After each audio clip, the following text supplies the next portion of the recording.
Hello, hello, hello. Welcome to Tuesday Night Chill Stream. Tonight we are doing Red Hood and Iceman. Okay, that's just weird. Weird. Uh, anyways, let me share this out and then get into the on air room, see if anybody is going to come on and chat about this, that, whatever. Let's see, go live. We might have metal streaming at the moment too, so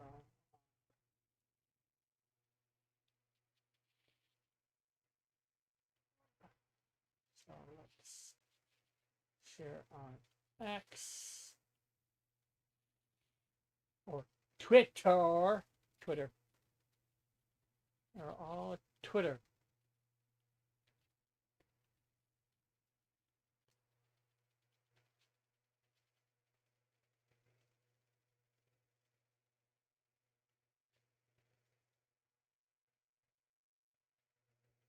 Okay, just checking.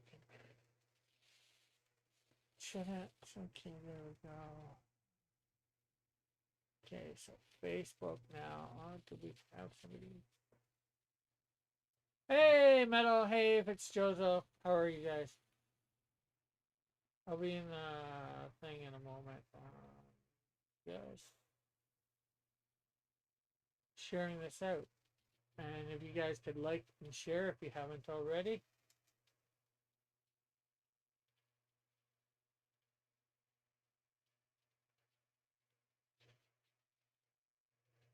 Okay, that's Facebook. And now we'll just put it in copy. And we'll put it in the Discord. That's what it is. Send it to a few people. Try and remind them.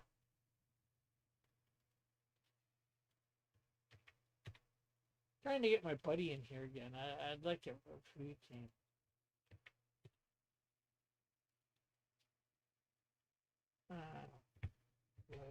And let's do Joshua too. Okay, so there we are. Let's go down to the on air.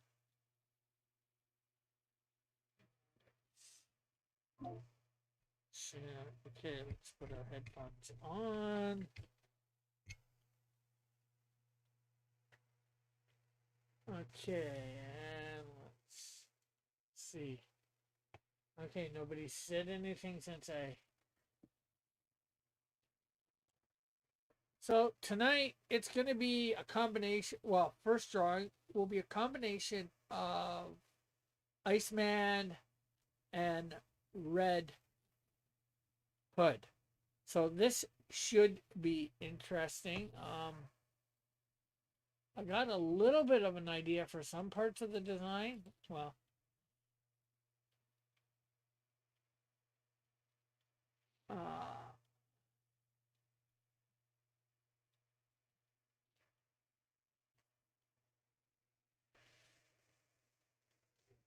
okay, so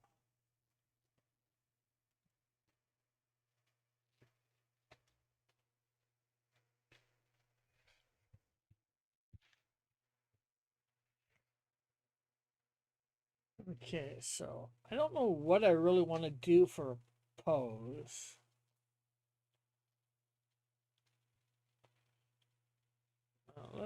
That's a little thin.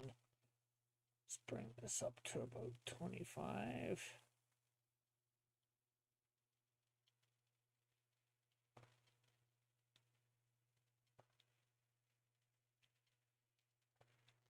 And then we'll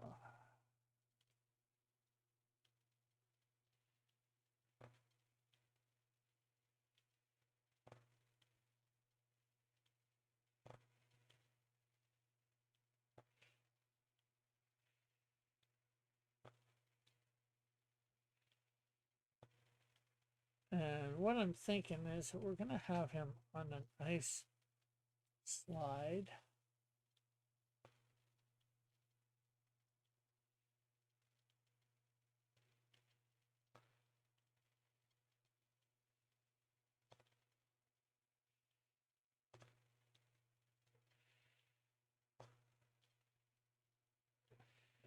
guess we want the foot that way for this one.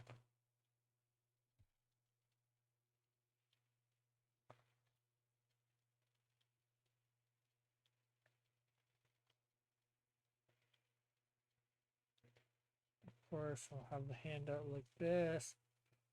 That would be classic, and we'll have shooting, like the ice. So forming the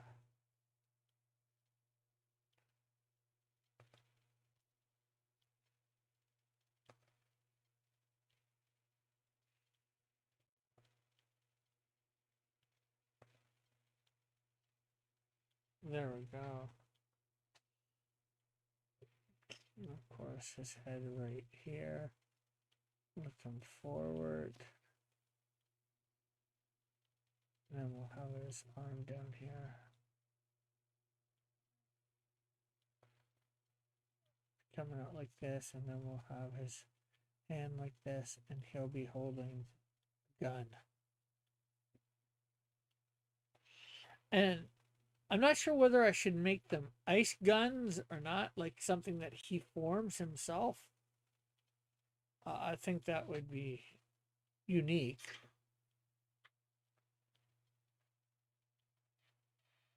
Okay, so we're gonna. Yeah, hello, Rick. Hello. Oh, I don't think my. Okay, you want to talk again for a sec? I can, if you really want me to. Okay. I was just asking because you're coming out of my speakers, and I did not think. And I probably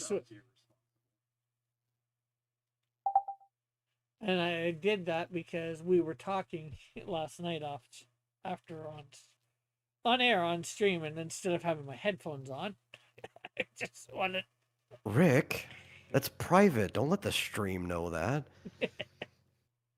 Hey, I'm not saying what we talked about. I'm just saying we talked.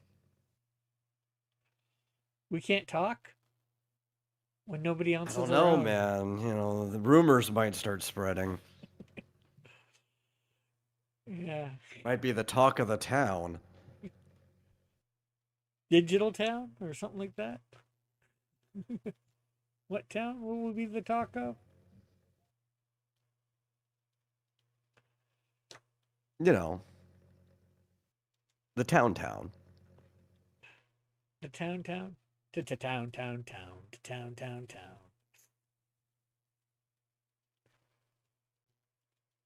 Okay, so. Yeah, so you'll be happy to know that after stretching and retracing over my initial work, the Canadian Shield is now an entire 50% wider than he was before. Okay. To the point that his elbow no longer fits in the frame. So I hope that's going to be wide enough for you. He's not getting any wider. In fact, he's not getting any narrow either. This is just going to be the size he's going to be. Okay. Well, I'd ask to see it, but I'm not sure whether you want to show it on stream or not, or whether you care. Oh, man. I was working on it earlier while watching Vash play through some more Resident Evil, but then I took a break to go grab a drink and then hop on here. And now I'm sitting at my desk. I'm not even at the table. I don't feel like going back over there. Don't worry about it. I just figured I'd ask. It can't hurt to ask, right? Hopefully. It could. I could send a drone to your house, Yeah, you do actually that seems to be the American way to do things, right? And you do actually have my address? I do, yes. Okay. I always keep the last piece of mail anybody gives me so that I know where it came from. If they give me another thing, I'll throw out the previous one. Oh, yeah. Well, I was two ways then. I was thinking a different way, but because in the comic, my address is there, my current address. Oh, I'm sure. But also, I've told you since I have read this comic multiple times, having to have edited it, I don't have like any of your comics open. They're still all in the plastic sleeve for safety. I guess that's good. Yeah, in some ways, I almost expect it because the only reason I would open something like that is if like I was doing a unboxing stream and just people to get look at the art or whatever. But Yeah. other than that, especially if I had already read it or whatever, you know. But Yeah, I guess it would be nice to flip some pages for people watching from home if I was doing something like that. now, actually, I'm glad. Well, I sent, as you know, I think I sent everybody on the campaign a digital copy as well that they could read while it was Yeah. a little late, not lots, like I think maybe a month or something like that, whatever. But well, the original send out one, anyways. But luckily, Alpha opened his. I'm not sure whether he had seen Mm-hmm. because Yeah, that's how you found out there were errors. Which I need to get like a Sharpie or something on like the back of the sleeve and write the word error so I know which one it is. yeah. Well, obviously, I haven't sent you yours yet. I gotta. Hopefully this Yeah. weekend. Hopefully this weekend or next, I will be doing that. And I will have time before I will be possibly confused as to which one is which. yeah, and then you'd have to open them just to tell, right? Yeah, that's why I should put the word error on it now, so like I don't have to worry about it later. Like that, I know the only one in my hand is the one with the misprint. Yeah.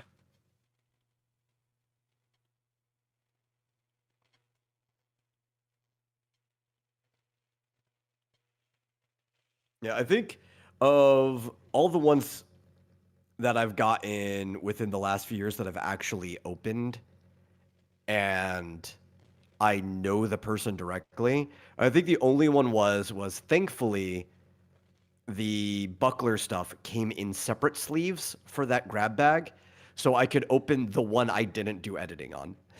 Yeah.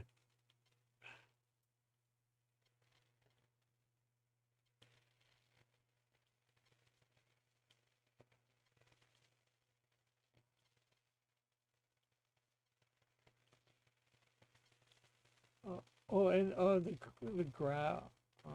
grab bag. Was that the one that we were all contributed stuff to? Yeah, it was the one where it was going to start off as just like I think the buckler number one or whatever, but then he added like the Temple of Polar Twilight and Oh, okay. like a couple other things to it. And I think the only one that I actually did full editing on for that one, um, was it the first or second one? I don't actually remember which one. It was the one that came with multiple books. During that one, the only one that I actually did full editing on was everybody else was busy, and I just went through and I knocked out the bonus book, The Temple of Polar Twilight, by myself. So I'm like, I don't feel the need to read this one again. I Yeah. looked at those pages multiple times when I was editing it, so I went and I read the base book, which I didn't do much editing on myself. Yeah. Oh, did I put anything in the comments for that one or not? I forget. He was I having don't know. a bunch of us edit. Yeah. I know specifically, and he was complaining about it too, that nobody had touched the bonus book yet. And I'm like, well, I've got a free weekend. I'll just go knock it out while everybody's busy. Yeah.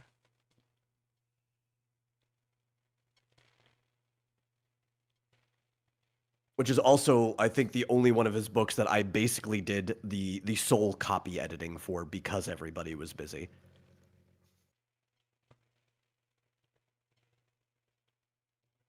Which was not as fun as I remember the ash can. The ash can I think was the most fun one to edit because we were all in call doing the suggestions and editing while he was lettering. So it was kind of just like a fun group effort. Yeah, I don't think I was there for that one. Yeah, I know at least Marsupial was. but of course I was. I think maybe Todd was too. I said, hi, Rick. Hi, Metal. Hello. Hey, Fitzjozo.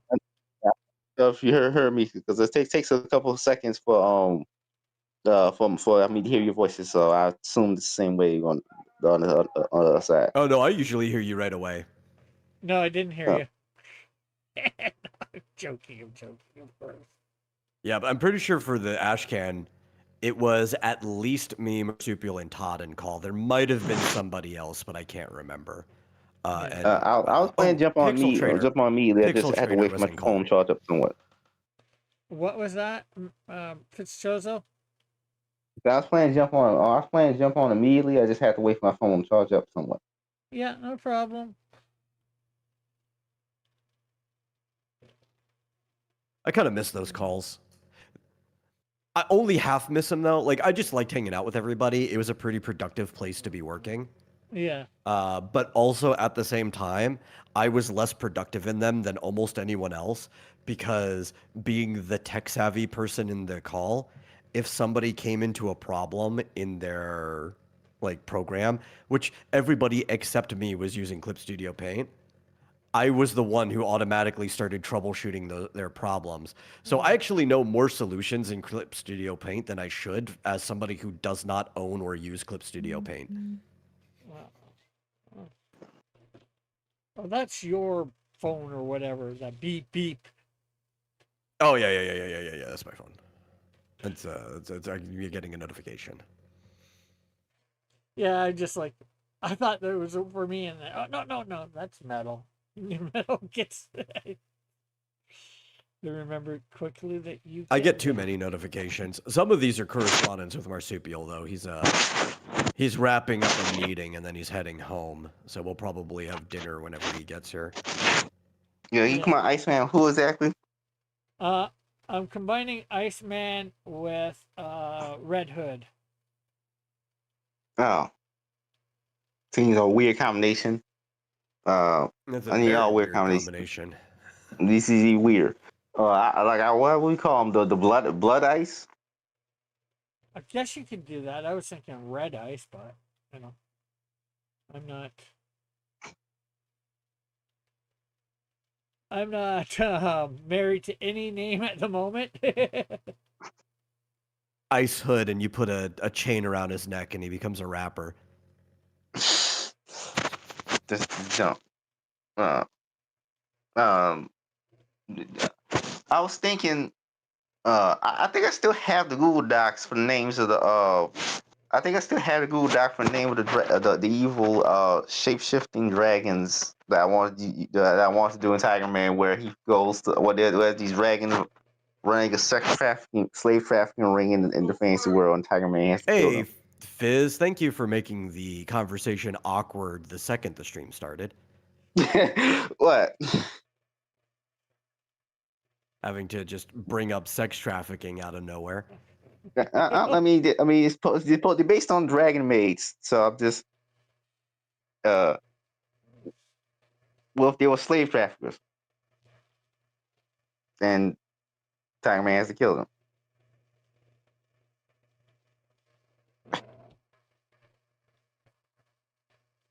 The show's already weird, so it's not like you can't just go that direction if you're going to do I'm a just Dragon more of Maid like, parody. you know that clip from Family Guy where he's just like, "Who starts a conversation like that? I just sat down."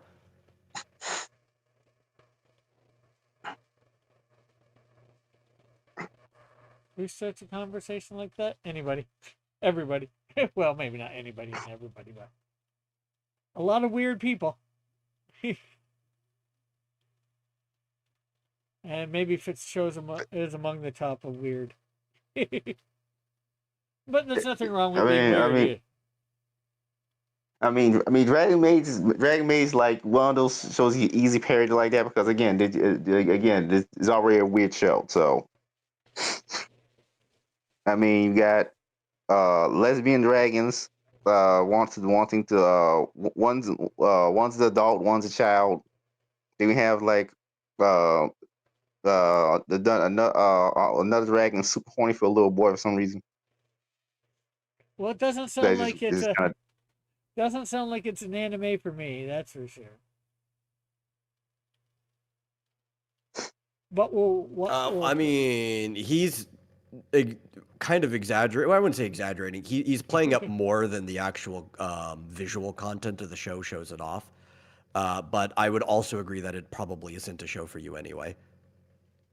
well. At least the visual content for the main manga. The I've read some of the spinoffs. Yeah, well, yeah, it gets a little weirder in the spinoff. But I think what'll be a show for everybody is Thursday's night '90s anime manga characters. You think everybody's Oh yeah, gonna? that's gonna be a fun one. Of course. I don't know. Remember, like when we did the 2010s video game characters, is all characters from the 90s. Well, I doubt it Well, was this all time, Rick has me picking the characters, and I made sure they were from things that at least the character itself debuted in the 90s, though. I think at least 90% of them, the series itself debuted in the 90s, too. Yeah. And the other thing too is the one that I did for the aughts, all those characters were in games that debuted in the '90s. So I can't help it if they made new games with those characters. And I don't think it was all of them either. But that's something different altogether. Yeah. Don't worry, I was doubly anal about it. I made sure it wasn't just we could use things that they had a new version of it, but I would still have only picked a character that debuted in that version. So all of the characters debuted in the 90s no matter what. Yeah.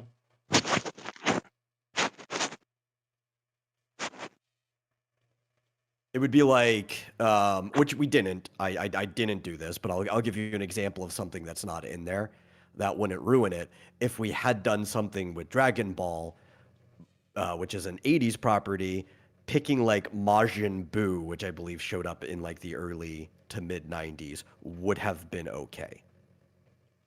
Yeah. And But I avoided that. yeah, and of course we'll be going over all this sort of specs, if you will, what you on the show for sure. Not that it's not good to have it out now, hopefully people hearing and all that.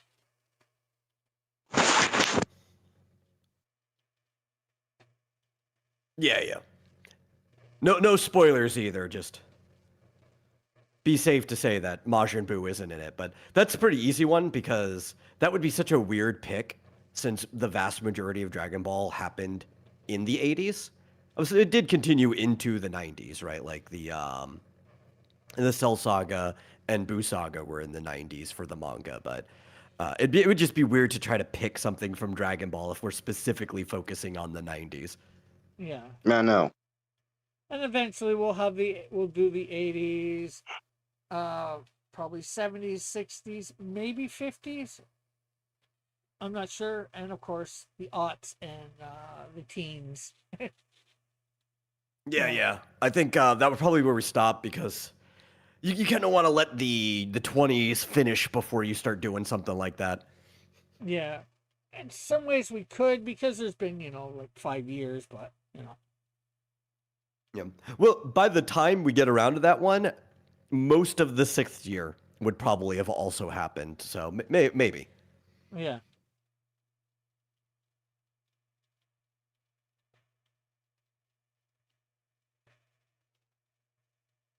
Especially because you're not doing all of those back to back. Obviously, you want to do other ones in between. So, Yeah. like, even the soonest, if you did it every other one, which isn't going to be the case, you probably wouldn't even get to the 20s until sometime next year, anyhow. Yeah. Well, every other one, that's on what, 4 or 5 other decades, so, that'd be 10 episodes, so. I think we could get to it if we wanted to, but I don't really want to. But you wouldn't want to. Yeah, Yeah. maybe do that for season 3, at some point, but we'll probably have a part 2 to all the other ones as well.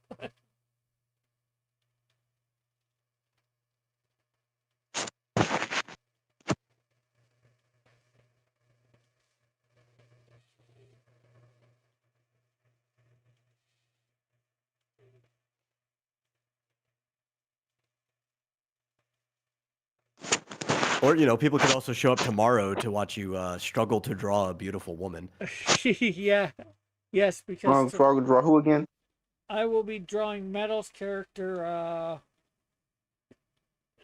Patty, Patty from the War Witch from the Bodacious Bikini Battle Babes of Brittis Bay.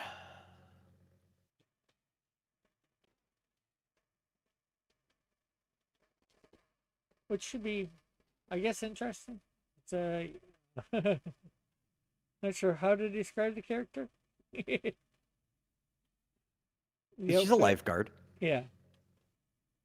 She's not wearing like a classic lifeguard one piece or whatever. She's basically got like a two-piece style swimsuit with some if you want to call them sleeves or whatever, it is probably a close way. They're almost like arm warmers or leg warmers, but they're tight to the body. It's like if you had like I can imagine it. Yeah, it's like if you had a diving suit, but you cut away some pieces from it.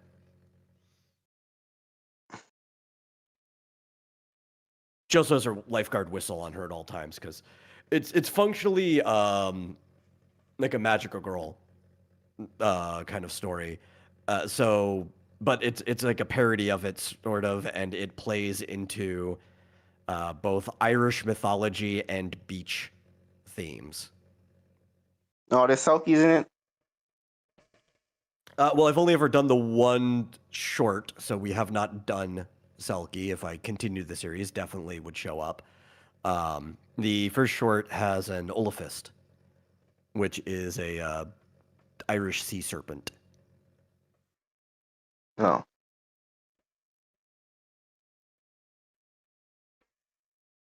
There's a Ferderig in it. He kind of takes the place of like the familiar for the magical girl.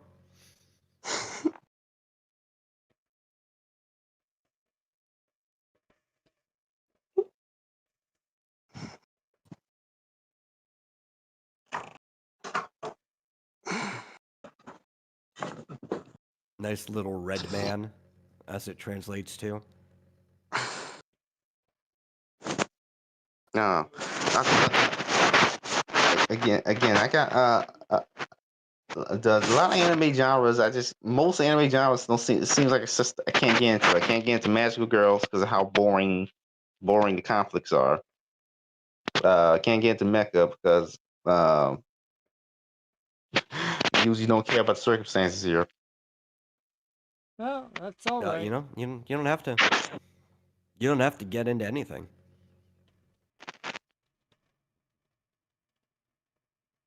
But then, I mean, like, there are a lot of people that feel like they need to force themselves to get into stuff. I think people should really just engage with the stuff they kind of naturally get into. Sometimes, I could see for social reasons, forcing yourself to watch something if people you're close to are watching it. But even then, for the most part, you shouldn't try too hard, right? Yeah, the only other way that if it's something you're at least neutral to, yeah, I could force myself to watch something I'm neutral to for the sake of conversation. I'm not going to force myself to watch the Avatar sequel. Yeah. I didn't even see. I have not seen a single Avatar movie in theaters, and I've never seen the sequels. Well, that's all right. So the movies are bad. The first movie was bad, right? It's objectively not a very good movie as a story. Well, I don't know about that. I mean, it's been mean as Dances with Smurfs by South Park, but it's like, no, to be fair, you can meme on the best things and still find jokes. But I watched the first movie. The first movie a long time ago. I thought when I was a kid, I thought it was not good. But then again, that movie, most of the movie doesn't really have a plot. A lot of time midsection movies is padding. Oh yeah, no, I agree. I didn't think the movie was bad. I just didn't think it was great. It is very much like a popcorn flick, sort of like it's the type of thing that wows the general audience. It's like a theme park ride. There is an okay plot with it, but the plot is basically stretched out. Wolves as South and Park super stretched out. Too. You could cut that movie in half almost. Like you could take like a whole hour out of that movie and probably still have a good, if not better, movie because the padding's not there. But that doesn't mean I think the movie's bad. These are just the things that keep it from being great. Great. It's still above average. And I still find having a hard time remembering any of the characters' names. I think I remembered their names for a while after I saw the movie in theaters when it was new, but I don't like it enough to remember their names. But a lot of like memories stuff is like going to be whether you personally like something or not. There's a lot of great things that I can't remember like jack about it because I wasn't personally interested. Yeah, I don't think I can really remember the names either. But I thought the movie was pretty good myself. And I've seen all the sequels, so. It's a waste of money to see the sequels. Well, that's again, it's going to be subjective. It's a waste of your money. You definitely shouldn't spend it. It would be a waste of my money. I'm not interested in it. But, you know, it wouldn't be a waste of Rick's money if he's interested in watching the movie. Yeah, like I came out, I didn't think I wasted my money, but then again, I went seeing it on a Tuesday when it was cheap, so there's that. Yeah. Well, that's why, like, so one of the things I used to do on the Vomitorium back in like 2015, 2016, and I should probably go back to doing this, is I told everybody on the show regularly, we are not going to rate things out of 10. That is a dumb way to rate things because you have to have some standard, right? You have to have what a 10 is to be able to rate something out of a 10. And so many things are in categories where they've yet to have a standard. So by default, they end up being the 10. That's not a good way of rating. My way of rating is you look at the price of the thing and then you rate it by how much you would have paid for it. Right? Yeah, I can. And if you get something cheap, then you're like, man, it was worth way more than I paid for it. Yeah, I've definitely, went to see movies and said, okay, I'm glad I didn't see this on, full price day. And then there's movies that I've went and seen and said, oh wow, this would have been worth full price.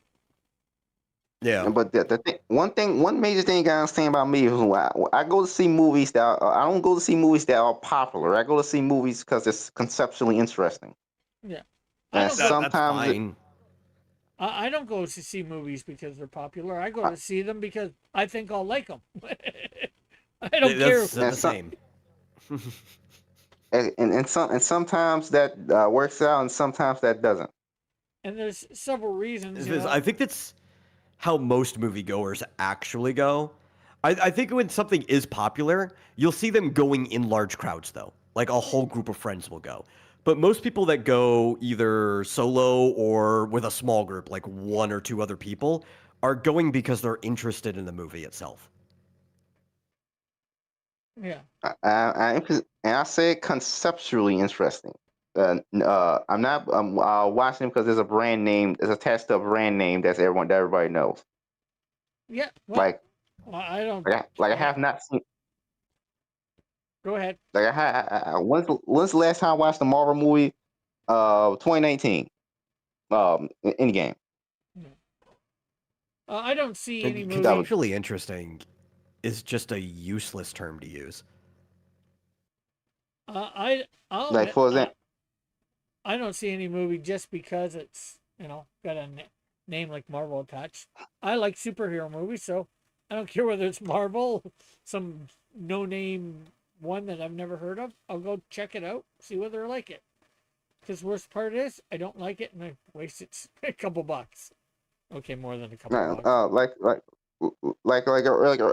just at the beginning of this year, at least like about a month ago, I think I saw Good Luck, Have Fun, Don't Die, which the sci-fi movie about a guy going back in time to stop evil AI from being created, and enslaving humanity.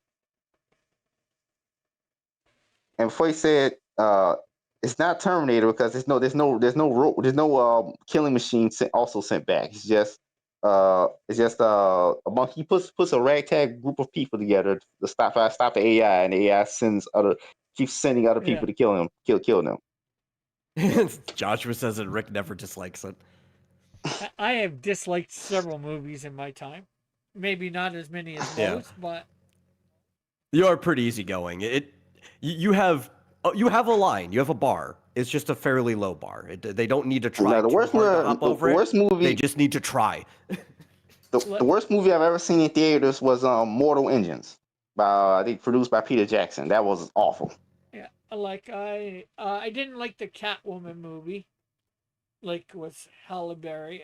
Didn't With like that. Oh yeah, dude, I didn't like that one either. That was a Nobody train liked that wreck. movie. Actually, I I know a lot of people who did.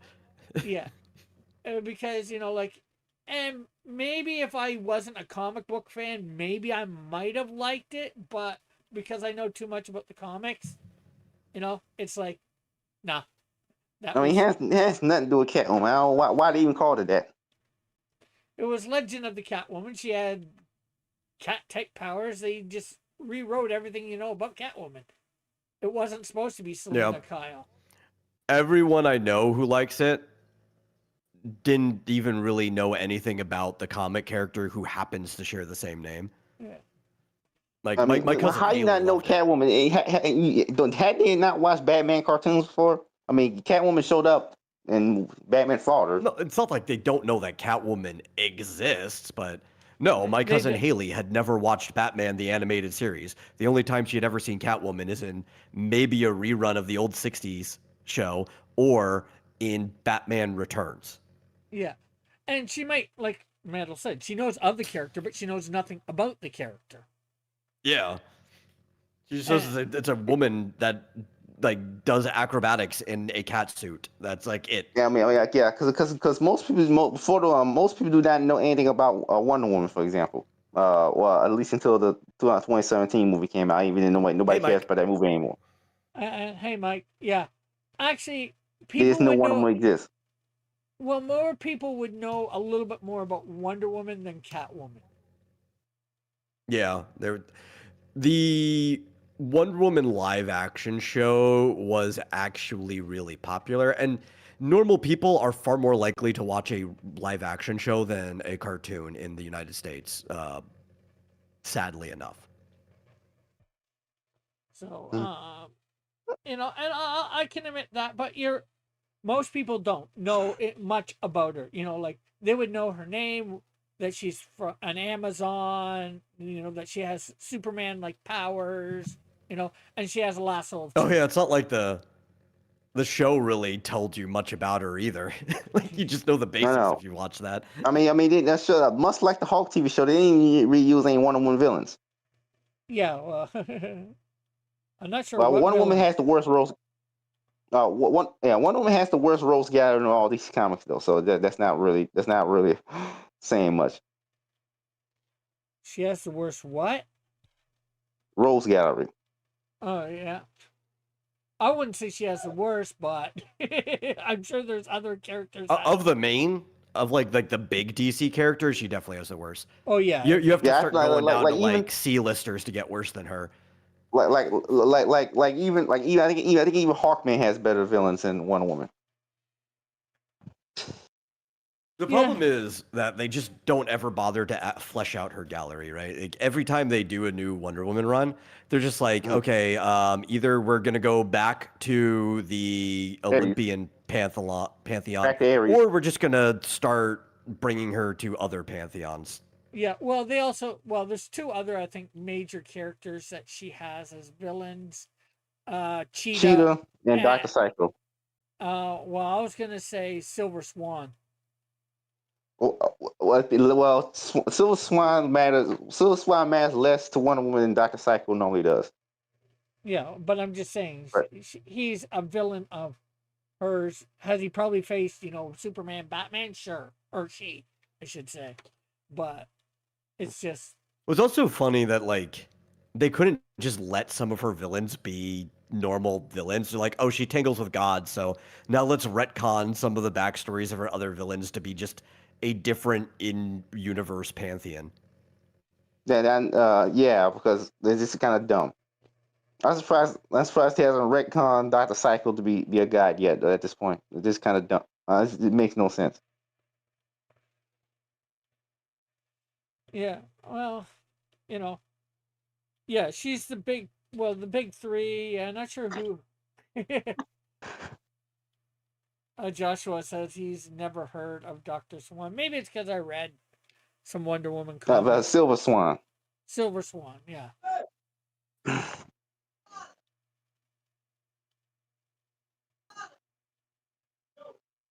But Silver Swan's multiple different people, like a whole bunch of different people. So it doesn't. I don't think it really means anything. Well, there's a few This is characters kind that have been different people, like Green Goblin. the Flash, Yeah. Well, I was talking villains. but no, Norman Osborn. No one cares about any Green Goblin other than Norman Osborn. Oh, that's true. I'm just Yeah. saying there's been other people to take up the mantle, if you want to call it that. How long have they lasted? Probably, I think Harry might have lasted a decent amount of time. I don't know. I don't know a lot about it. I just know there's other people that have taken up the mantle or whatever you want to call it. The second Vulture was so unpopular that he got killed by the Punisher, and he just let him stay dead. So Yeah. Again, It's okay. Vulture's a stupid villain anyway. They should kill him every time. Make a new Vulture, kill him again. he was one of Spider-Man's earliest villains. Apparently, Flash was kind of magnetic field hover device. Yeah. I'm just saying, like, he's stupid, but it's funny. Like, they should just keep killing him. He doesn't have anything that beyond every just Vulture flying just around. comes and dies. He doesn't have anything beyond just flying around. That's kind of the problem with that character. well, Like, you gonna fly by and snatch money? That's it. I don't know whether this was in the comics, but I know in the 60s cartoon, he could actually control or had some vulture pets or could control them, some vultures. So, like I said, I don't know whether that's actually in the comics. I'm just saying it was in the 60s cartoon. I think they should just play into the mechanical nature of, like, you know, how he uses the frequencies to fly and stuff, and he should just have like an entire fleet of Vulture drones that fly around with him. That would be hard for Spider-Man to deal with, you know, like the main Vulture being there, but also all of these drones flying around. Joshua says he's bald. That's his whole thing. And he's old. You know, sometimes. Well, the original But Vulture. Yeah. There were some silly villain concepts back then that worked. Like I actually think Stiltman worked in his first issue, in his first story. I think Stiltman continues to work. They upgrade him. Stiltman would be horrifying when he has like actual good mechanical stilts. That you can't, you know, knock over easy. You know, Yeah. just kick him at the bottom, right? Real hard. He falls over. Timber. So he still was always powered on from the very beginning. Yeah, but like when his stilts are more like giant girders that he's walking on, that's a terrifying stilt, man. I would personally redesign him to look just like the tall boys from Dishonored. I'm not sure if you ever played that game. They're basically just the same concept as Stiltman, but they got a Gatling gun built on the back of their suit. And that's it. Although it wasn't a Gatling gun, a machine gun. So. Some sort of gun.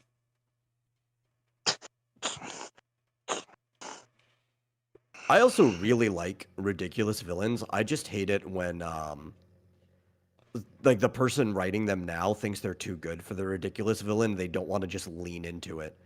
Because a silly villain or somebody with like a goofy concept on paper can still be really cool if you just own it.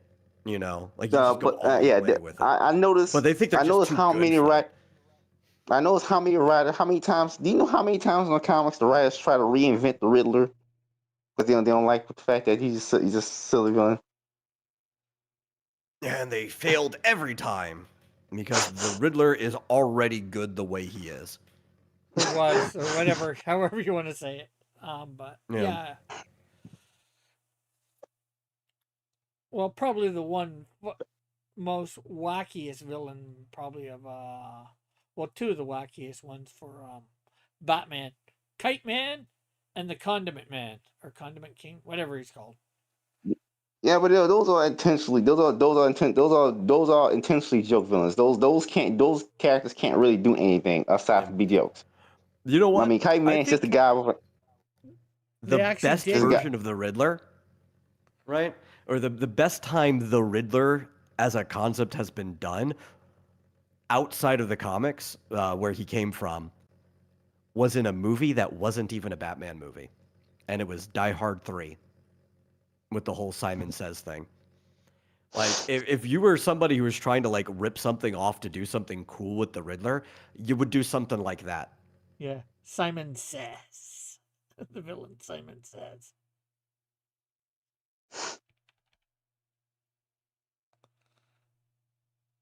And just keep putting Batman in situations that are like he's solving the crime, but it's also distracting him so that the plan can keep going, having to actually solve riddles and puzzles the entire time. I would watch that movie because I watched Die Hard 3 and that was fun. It could be even more fun if you have Batman doing actual Batman things.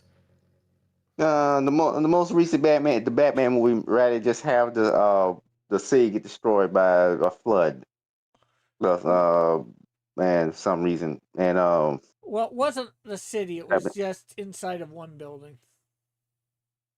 it wasn't inside what the whole part of the city got destroyed. The Penguin show showcased that, by the way. I was pretty sure it was So, inside a building, some big coliseum or it whatever. wasn't just one building. It was the large portion of the city got destroyed. A lot of people died. The Penguin show affirms this. If you watch that Penguin show, I have. Oh, I wouldn't know. You wouldn't catch me dead watching either of these.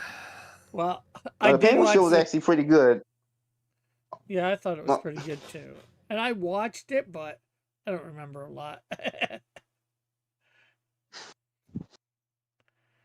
If I started watching it again, probably stuff would easily come to my memory. But you know, Yeah, but the Penguin show at least made sense. Made sense because it's a mafia show. We're gonna have the Penguin as the main character. Fine, that makes sense. Because the Penguin is a mob boss. I mean, from his very first appearance in the. It can make sense. It doesn't mean I want to watch it. Yeah, and that's what he is now.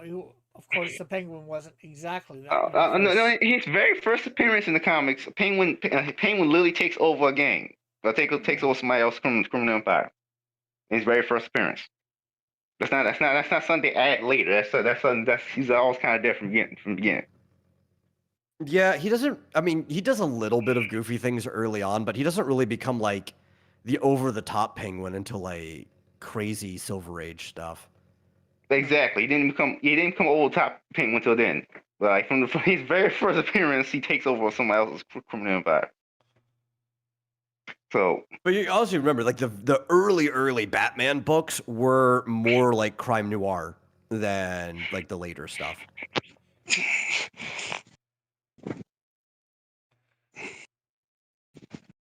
You know, basically the same genre as the Shadow, even if you remove the original appearance that's basically a ripoff of the Shadow. As he still becomes more Batman, he's still in the same genre as the Shadow. Yeah.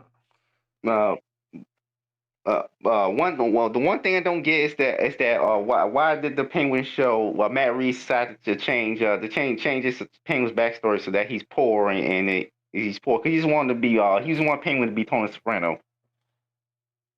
So he just made him poor.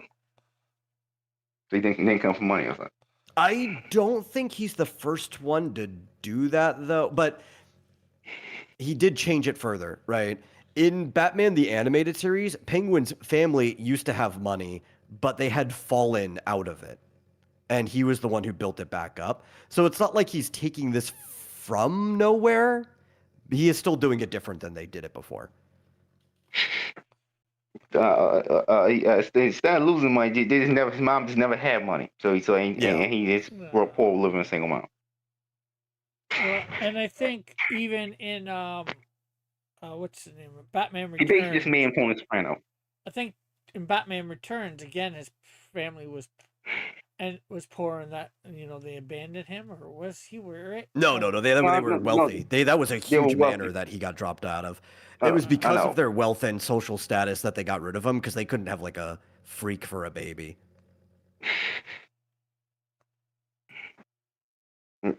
The Danny DeVito penguin was even less accurate to the actual character. It was basically just Killer Croc wearing a penguin skin. Yeah, we just put up with it because Danny DeVito's fun, so the movie was fun. Like I'd probably watch Danny DeVito in most things, to be honest. Was my assessment not incorrect? Like it was just Killer Croc wearing a penguin skin. I don't know if I'd call him Killer Croc, but if we were gonna put him on a scale between the Penguin and Killer Croc, I would agree that he's definitely closer to Killer Croc than he is to the Penguin. Yeah, because he was a lot smarter, a lot more devious. Croc is, just all brute force. 90% of the time in comics, I would say.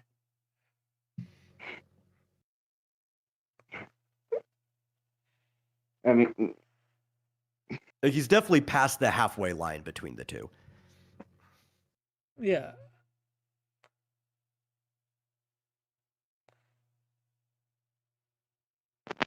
But isn't that sort of It's still a fun movie. Yeah. But, well, he's supposed to be disfigured no matter what in whatever timeline and, have the penguin motif because of that. I don't know if I'd call him disfigured, but he's supposed to have a big definitely nose. not supposed to be pretty. That's for sure. He's not supposed to be pretty. Yeah.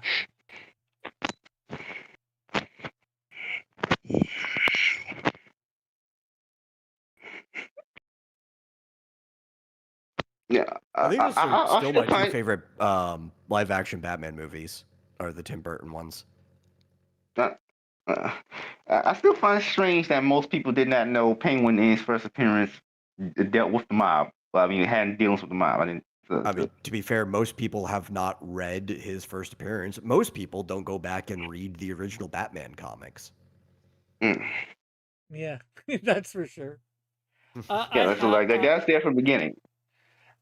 I'm not sure what year he appeared, but I did do that too before Mike did it, and some I skipped. I'm not sure whether I skipped any or not. I don't think so. I was trying to go month by month and read every comic in that month.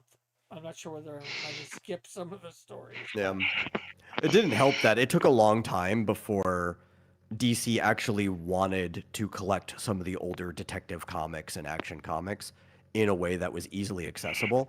For a long time, the only way we could do it was by going to like piracy sites and looking at scans of them. Yeah. Which is all DC has done, scan them themselves from their archive. Yeah. Like, they have them. They just had to actually decide to reprint them. And they're like, nah, who wants to buy that? Lots of people want to buy that, DC. Get off your butts.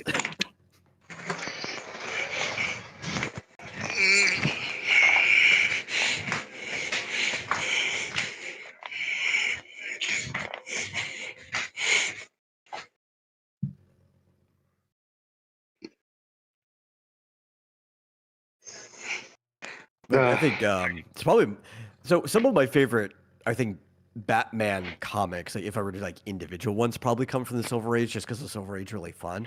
But if I had to say what my favorite era is, it probably is the original Batman, like going all the way back. Another thing is that comics back in the Golden Age and the Silver Age were designed to stay on their own, whereas after the Bronze Age, especially when we get to like the late '90s, when the Bendis era, that's when you start seeing comics being stretched out. Like a story that should be one issue just start being stretched out to like 3 to 6 issues. Yeah, well, I think most of the ones in the Golden Age were they weren't made to be, well, sort of individual stories, but they were just throwing spaghetti at the wall and seeing what stuck. Yeah, most of them were made to be like, the reason they stood on their own is they were seeing it like an episode or like a serial, right? If you were to hear on the radio or something.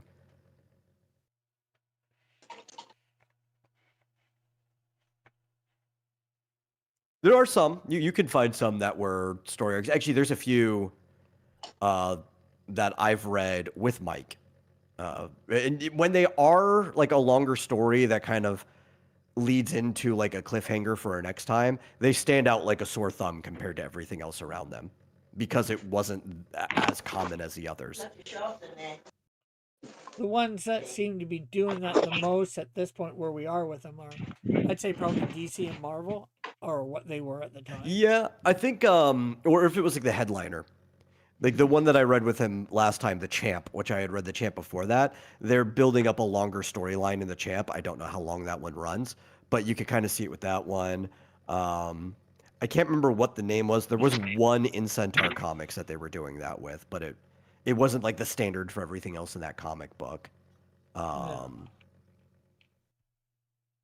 Trying to think of a couple of the other ones off the top of my head, but there's only a very few. Like they stand out like a sore thumb when you read them. Yeah, actually, I think a lot of the bigger main stories in them, like, oh, tune in next time to see the conclusion or whatever, where it goes from here. A lot of them actually do that, I think. It was usually like the title comic because that was that was their headliner. I do want to write some of my comics to be episodic, like the main ones like Goofanoid, Doomfist, but I don't know if that can work modern times. It absolutely can. In fact, actually, I think as an indie creator, it's probably better to try to do something episodic, right? And one of the reasons I think for that is you don't know if you're going to be able to finish a long story, right? Which it kind of feels like that at a big company as well. But at least you have the backing, and maybe somebody else will finish it or whatever. As an indie person, you just don't know if you're ever going to be able to finish. At least if you do episodic things, you'll never really leave the audience on a cliffhanger that won't be resolved. It's like a safe thing to do. Although it's supposed to be ongoing, I think they do that with Canadian Shield and Snowdrift so far. Oh, since you've read a few, what would you say, Metal? It isn't that weird kind of like space in between that a lot of things do, where it kind of feels like you know how a lot of shows start very episodic, very Monster of the Week, and then they slowly move into a major arc. Yours kind of has that flavor from the beginning that might be where it's going. Major arc? arc? I forgot what happened in the second issue. Yeah, like eventually it'll lead into something that will be more continuous. I don't think that is the case. It's just the way you're writing it. It has that feeling to it. Yeah. I forgot what happened in the second issue of Canadian Shield, to be honest. I remember what happened in the first issue. Yeah, it's fairly easy. He got the suit, found out about his powers. No, and he also fights this weird Toxico villain, which... That was in number 2. What? That was 2. Oh. Yes. Oh, I forgot. Oh, yeah. You know why it has that feeling? I'll tell you exactly what's the thing in it that gives it that feeling. Even if that's not what you're doing with it. And it is the existence of Messenger, right? Because, like, at least so far, both of your people, they were taking out of their time for a specific reason. And then with Canadian Shield, Messenger keeps showing up. So it keeps feeling like that he's leading to the audience to whatever that specific reason is, which is why it kind of has that feel of something that starts out Monster of the Week-esque or like Villain of the Week, and then is going to move into an arc. Yeah. And I think it's strictly just Messenger. Messenger is the reason that it feels that way. Yeah. Well, I think probably the arc, maybe because of his journey south, that's sort of an arc. Yeah, it's like it feels like you're setting up a whole arc.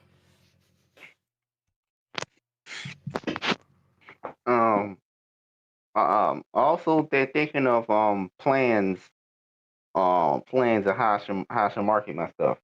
And hey, Raul is in the chat. Hey, Raul. I think if I ever gets Tiger Man, I think I should use Princess Sapphire as the main marketing tool. The fairy godmother gives him power. Yeah, whatever you think. You know, if you think it'll help. Because I realize no one's going to care about the main premise of the series, so I got to use Princess Sapphire as the main marketing tool. I don't know if you get like an artist to draw up like a really sick render of Tiger Man, like you could probably just use that as a marketing thing, like a just a really shredded, like cool illustration. Yeah.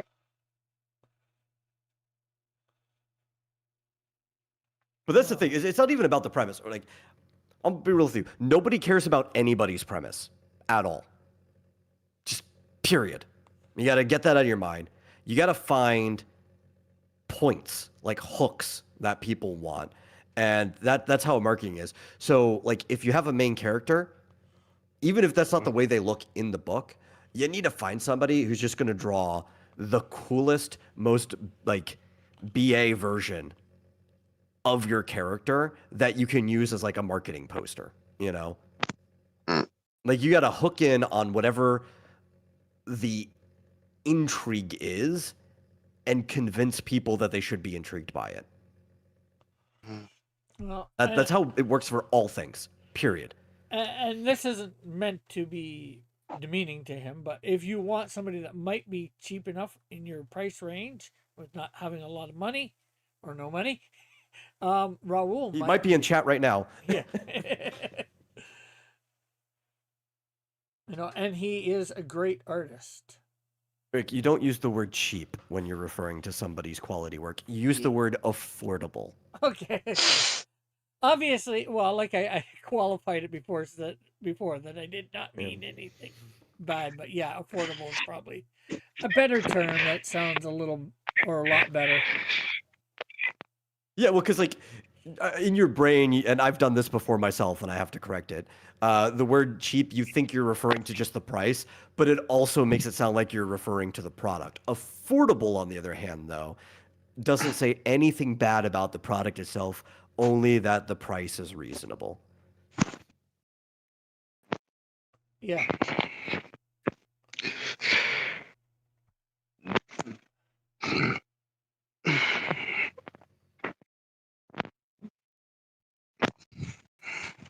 So probably I might color this. I'm not sure, but what do you think of my Iceman?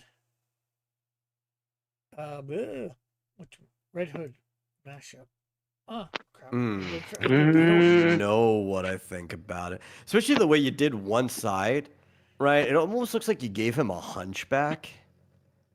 I think you either need to give him like better delts on one side, or you need to like reduce it on the other.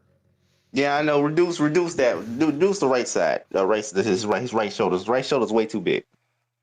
It's like he overworked out his shoulder on the right side, and the left side is as muscular. It looks like when you were splicing these characters together, somehow Igor slipped in there.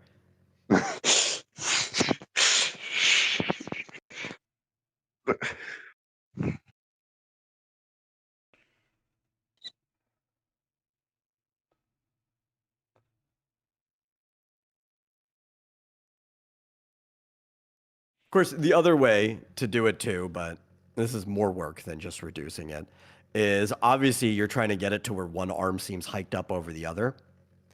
It's the plane of his pecs that are causing the big problem, where like the left pec would have to be lower than the right one to match the plane. Like the collarbone's going to also have to hit the same angle. I think I get That might be a little beyond you. It's better to just like fix the neckline and shoulders.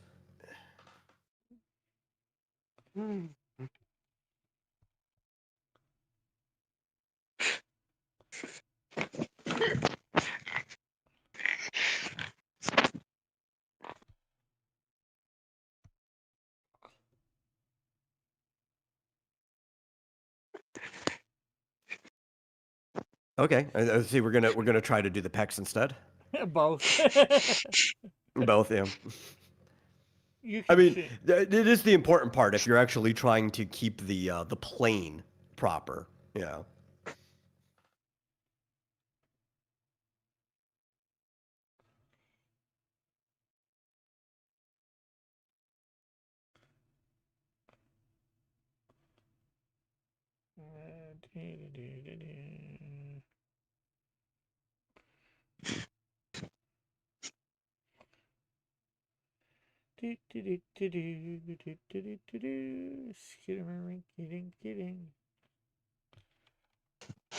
Uh, uh, uh. What the cool idea, funny idea I had one funny idea I had for the Tiger Man arc was there's going to be a female werehinded who gets castrated for that for the whole sex slave dragon arc that I was going Fizz, I Fizz, thought what that. did I tell you about with the stuff that involves your like shock horror and stuff? That it's best not to spoil it because it takes any possible interest from it out of the context. Like it's just not available anymore. Well, that's not even no shock thing is going to happen. I'm not even going to bring up all the other shock things. Yeah, but I'm just saying, like all of that stuff, its value is mostly in the shock value of it.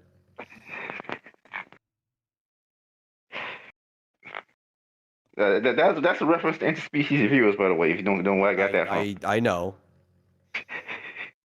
I've seen interspecies reviewers. That was from the episode where they all took potions to change their sex so they could figure out what the brothel for the females was like.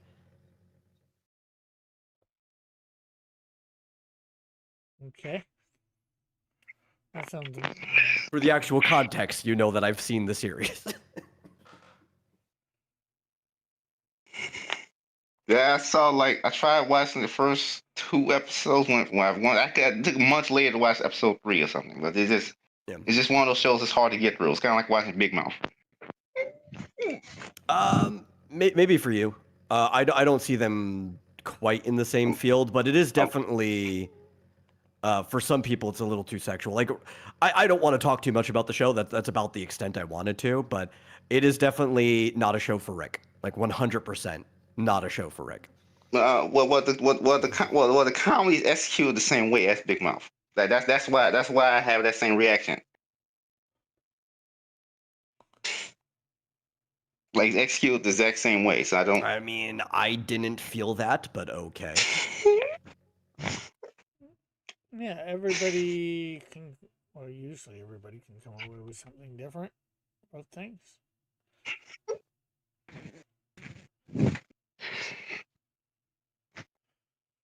But it's like it is almost the pinnacle of a not Rick show.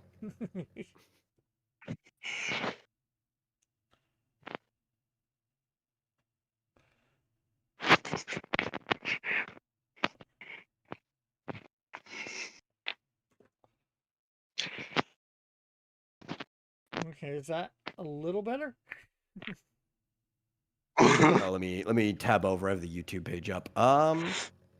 Yes, he doesn't look like a hunchback anymore. That's been slightly, significantly better. Yeah. Yeah, I guess I was just trying to get the muscles in there, showing the muscles a little bit, and they might be showing a little bit, but probably not quite as much. I would probably give him more bicep on the inside of his left arm, but you know, the one that you had to fix for everything. But aside from that, it is significantly better.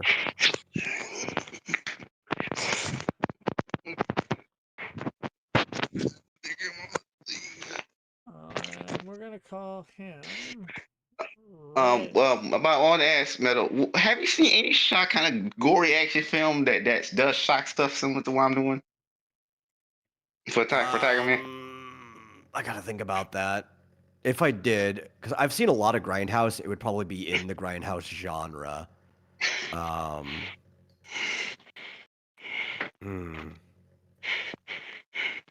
don't watch a lot of stuff that has more like, I guess you would call it sexually explicit Grindhouse, and I don't mean like sex is involved, but with the parts that would normally be involved. I have to go back thinking through all of that. Seen a lot where it's just like body parts being torn off and everything.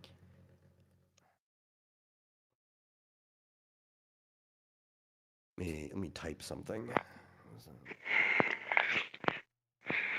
Okay, let's see whether I can figure out whether is I mean, I know Toxic Avenger exists, but Yeah. it's not quite the same. Close though.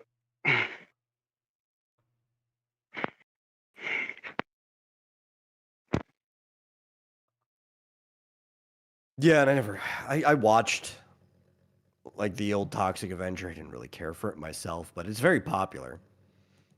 I watched the cartoon, or I watched a few episodes of the cartoon, and I just Wait, well, recently. how you make a kids show based on that? I mean, well, I should say it's You American tone it 1980s. down a lot. It was still pretty rough though. Yeah, I don't remember a lot of it, but I know they had a cartoon for Saturday mornings for it. You know, Yeah, and I mean, how you make it? It's American 1980s. There's no way it could be like an adult show. Like It what's wasn't that? like that. Yeah. I don't think it was 1980 that the cartoon came out either. I'm not sure. No, it was 91.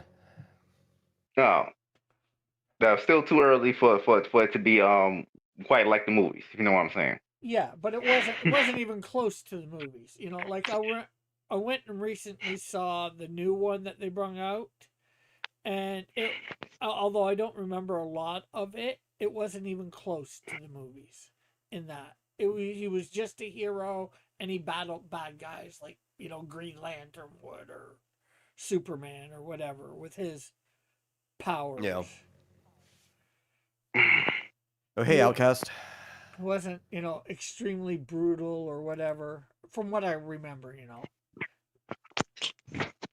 Probably Yeah, no most of more my than stuff, that. like I'll see a lot of gore and stuff, but I won't see that type of like I'll watch things like Hobo with a Shotgun was a pretty fun Grindhouse movie. The movie named Grindhouse was a really fun Grindhouse movie. Um, Ninja Assassin is a pretty fun movie, but that's just mostly blood everywhere. Yeah, I don't usually watch blood and guts movies. They're not really my cup of tea. But heck, if I guess if somebody likes them, that's all right. Yeah, this Also, is not a good movie. Like I'm not gonna say this is a great movie or anything, but Hobo with a Shotgun is a very enjoyable movie. I also want to ask: has anyone portrayed telepathy in comics as being somebody interacting with thought bubbles before? Maybe. I mean, I can't think of it off the top of my head, but there's so many comics out there that somebody's probably done it. And hello, Upcast. May not be popular. No, I Yeah, thought about doing something like that. yeah. Well, there are so many comic books out there. I don't think anybody can know exactly what somebody has done, because maybe it could not have become popular yet enough for you Yeah. to know that they've done it. But it's definitely possible. Though I do know a guy that if it had been done in DC, he would know. Yeah. But only if it had been done in DC. Well, who's that? Oh, that's Hutch from You Lousy Kids, or he is just like an encyclopedia for DC things. Like he's always telling me something that I don't know about DC every single time I have a conversation with him. He's a DC guy, but he knows like nothing about most stuff outside of DC when it comes to comics. Like you could bring up the most basic Marvel fact, and if it wasn't in a movie that he could have seen, he just doesn't know, right? But he'll give you like the most obscure thing about DC. Yeah, but this Lantern show, I'm already know I'm not gonna watch that, but I'm just seeing that trailer. I'm like, they must be really scared of the being compared to the Ryan Reynolds movie. You know what though? I didn't get that feeling from watching that trailer. No. I wouldn't say I got that feeling either, but it's certainly with no, really green in it. Neither of them in their costumes. I'm a little iffy. The costumes are brown. Well, that makes Yeah, no but nobody's in it. They just show it off in like one shot. Yeah, and if it's brown, that makes no sense. They're Green Lanterns. And if that's the case, they're really going to piss off a lot of people. Well, I also got the No, feeling that maybe that costume is supposed to be green. It just it's hasn't just been color worn in a long corrected time. badly. No, well, it was color corrected badly because of the shot, but it also, I felt like it was supposed to be faded. Like it had been sitting in a closet and hasn't been worn in a while. Like maybe years.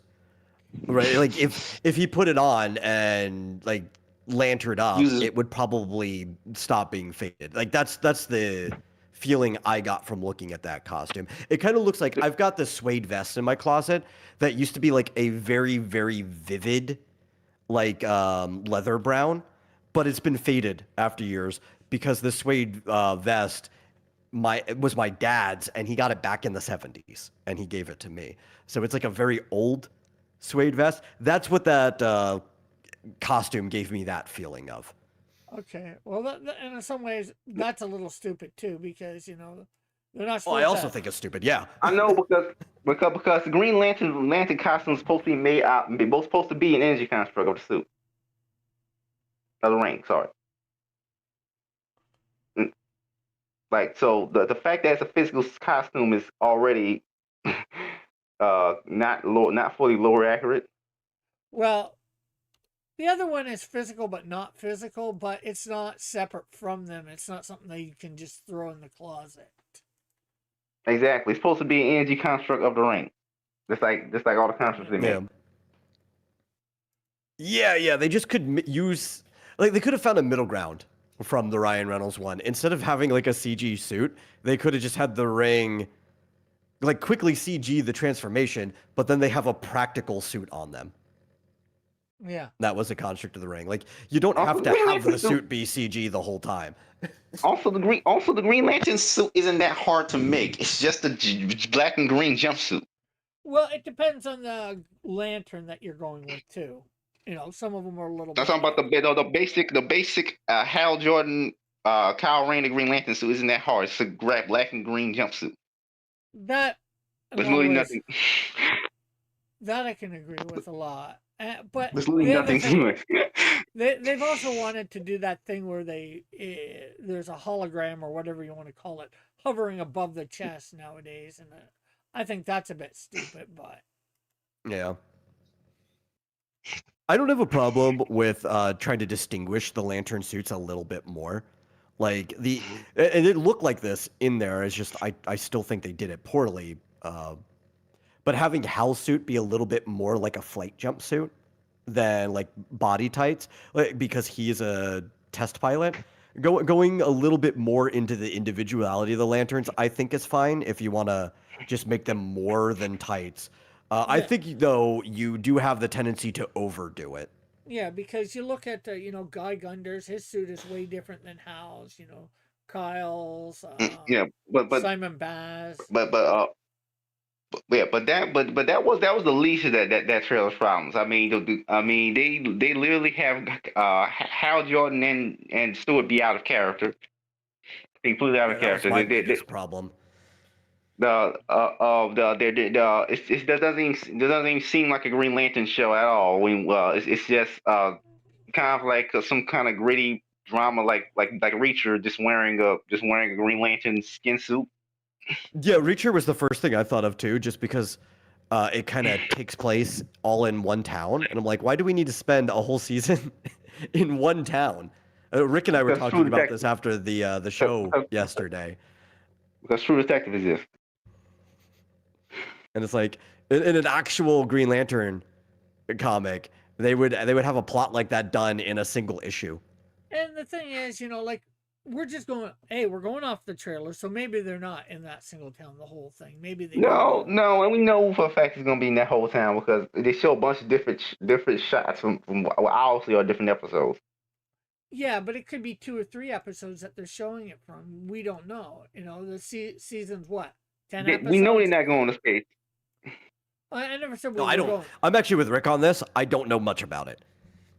And I'm not saying they're going to space, and they could, but my point is more they could be in other towns in the in the U.S. or whatever. They could go to another town. They should have went to space. That's the big problem. That's my biggest problem. Is like, I wanted a space western.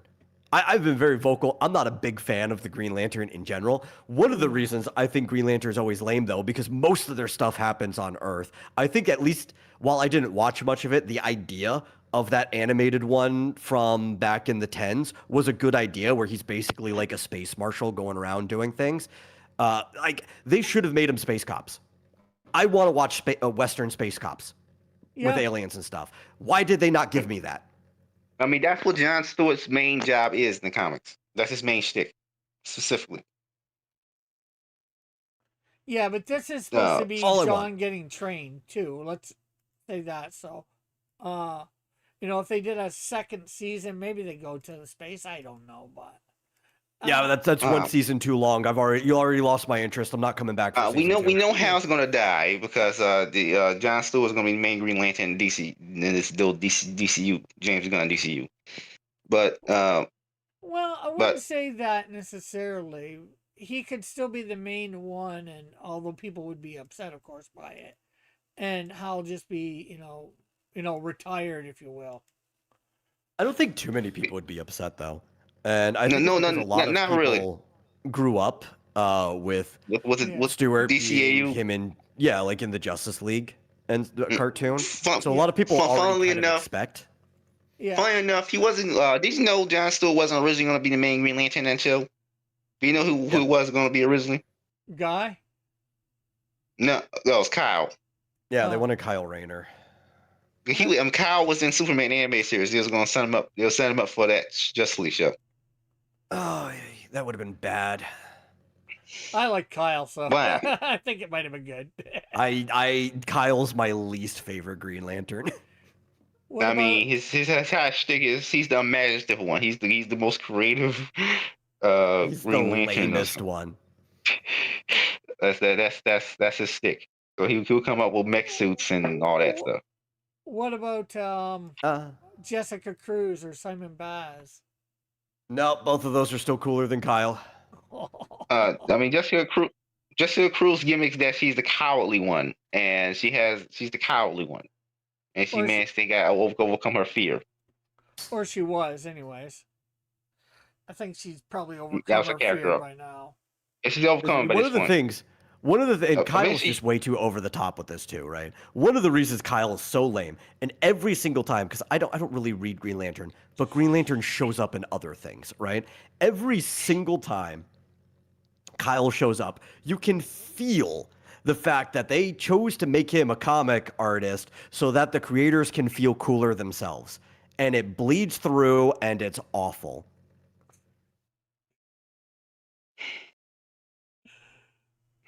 I think probably, I like him a little bit more because he is a comic artist. He is a little bit more creative, but, hey, everybody to their own, right? Yeah.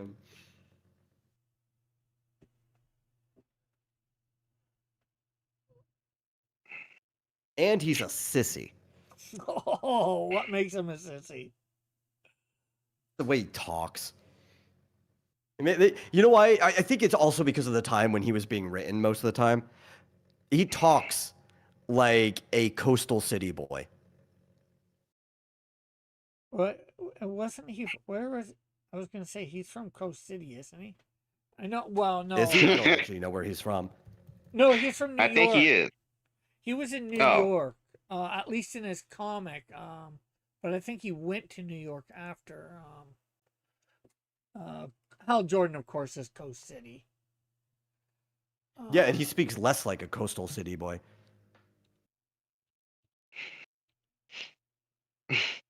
But Kyle Rayner is most famous for that. Because of Gail Simone, most famous for that. Woman in refrigerators. She was Major Force kills his girlfriend and stuff's in the fridge.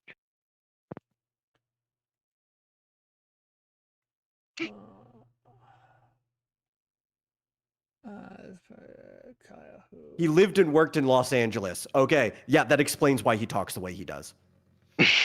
I went and looked it up, his early life. Yeah, that's what I was about in the middle of doing. Yeah. That explains why he talks like a sissy.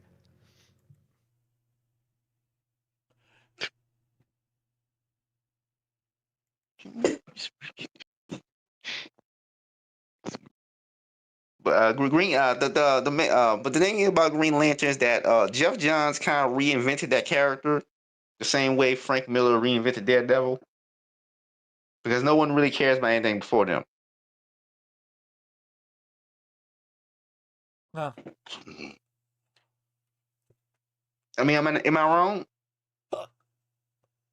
I don't know, because I don't really care about any Green Lantern except for Scott, so I'm not the person to ask about this. Yeah, I like Scott And too. also, the last time I talked to people about this, I was still in school, and it's like, well, they were all teenagers during that run, so of course that's going to be the stuff they care about.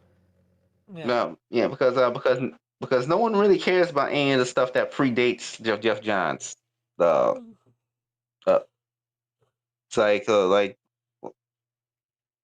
Hal Jones used to have a whole rose gallery of characters that they would fight on a regular basis out Earthbound villains that they forgot about, including a lot of different aliens too. But we just forgot about most of them because the whole emotional spectrum things become the main focus of Green Lantern.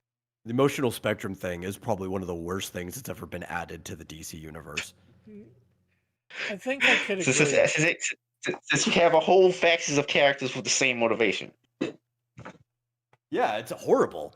Like, you could give them a different backstory, but you know exactly like what their MO is as soon as you see their lantern. This is a rage guy. This is a hope guy. This is a despair guy. This is a love girl. Like, you know exactly what they are every single time. And what happens is he stops fighting cool aliens unless the alien happens to have a ring on, so most of them are going to be humanoid anyway. Made a lame character even more lame. I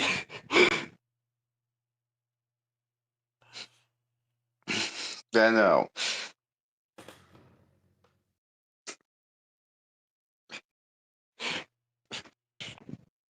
And they have the gall to say Aquaman's the lame one in the group. At least this guy is getting his hand chopped off. He's down there wrestling like shark and whale people. Aquaman's doing cool things. What was it? Freaking light show up in space? It's like a Pink Floyd concert out here.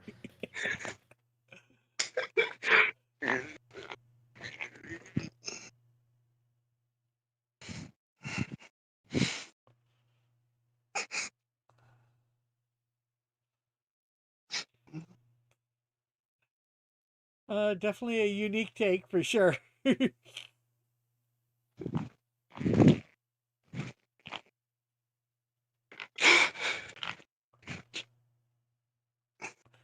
Then some of them are kind of better, like Larfleeze. That only because he has the only orange ring in existence, because the orange ring of avarice. So there's no orange lantern core. It's just one character. Yeah, but what does he do with the ring? He makes constructs Steal of stuff. other and makes constructs of other characters. He kills them and then makes them constructs to fight for. Yeah. Another guy who's making constructs. So fun. But no, you got to see. These ones are orange. That's what makes it different. See, back in the day, Green Lantern used to have different villains. Like he used to have like a tattooed man who was a guy with magic tattoos that came to life. Yeah, that's kind of fun. Yeah, I remember. But that's much better power for a villain. That's still thematically similar to the hero. Good evening, Hey, Raul. buddy. Like, do you think tattoos that come to life is a cool power for a villain who fights against energy? Again, I don't have any problem with that at all. Again, it depends on how it's executed, and they did it pretty good, I'd say. Mm-hmm.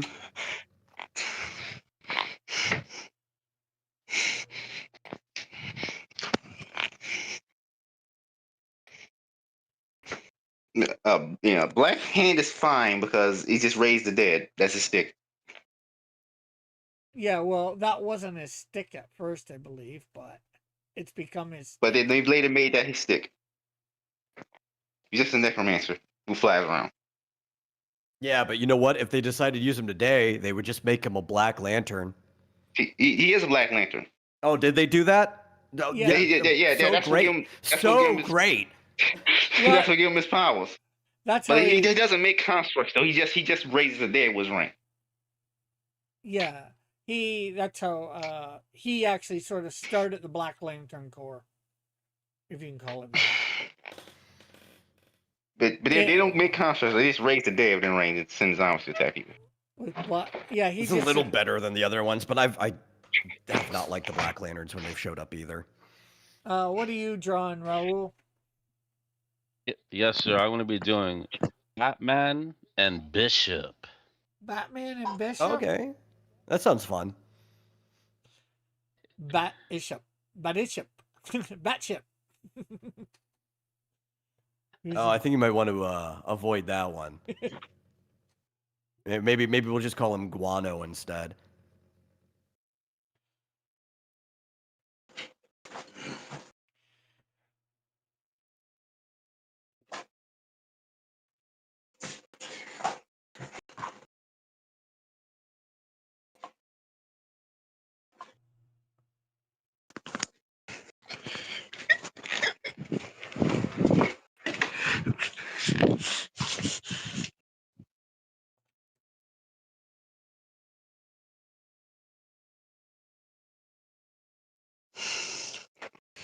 Well, so now I'm trying to mix Thing and Steel. Okay. The Thing and Steel. Steel Thing. I don't know what thing he's going to steal, but. So, are you making it to where he's got a thing like power armor, or are you making it to where the thing is he's made steel? may have clumps of metal. May have metal chunks. That would be cool. Well, I'm definitely going to draw him like he's made of metal chunks. That's what I was thinking. As for whether it's armor or something like that, I hadn't quite decided yet. Maybe just make him a pile of metal, a pile of ore running around. Because I don't want him to seem too much like Colossus. Except Colossus can go back and forth, but you get what I mean. It's a pile of ore running around. But that's then again, there's an entire DC team called the Metal Men, but they're all robots. Yeah, I know. Yeah. Speaking of Metal Men, I would prefer them being in the Superman movie rather than the whole Justice Gang kind of nonsense that he wanted to do.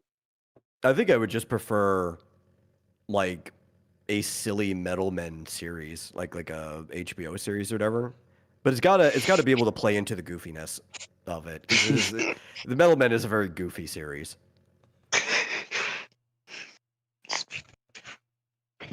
Which was one that I was always kind of vaguely aware of, but I had never read a comic for until like, was it 2 or 3 months ago when I was on Matt Reese's channel and we ended up reading some Metal Men. Because Hutch requested it. It's like his favorite series.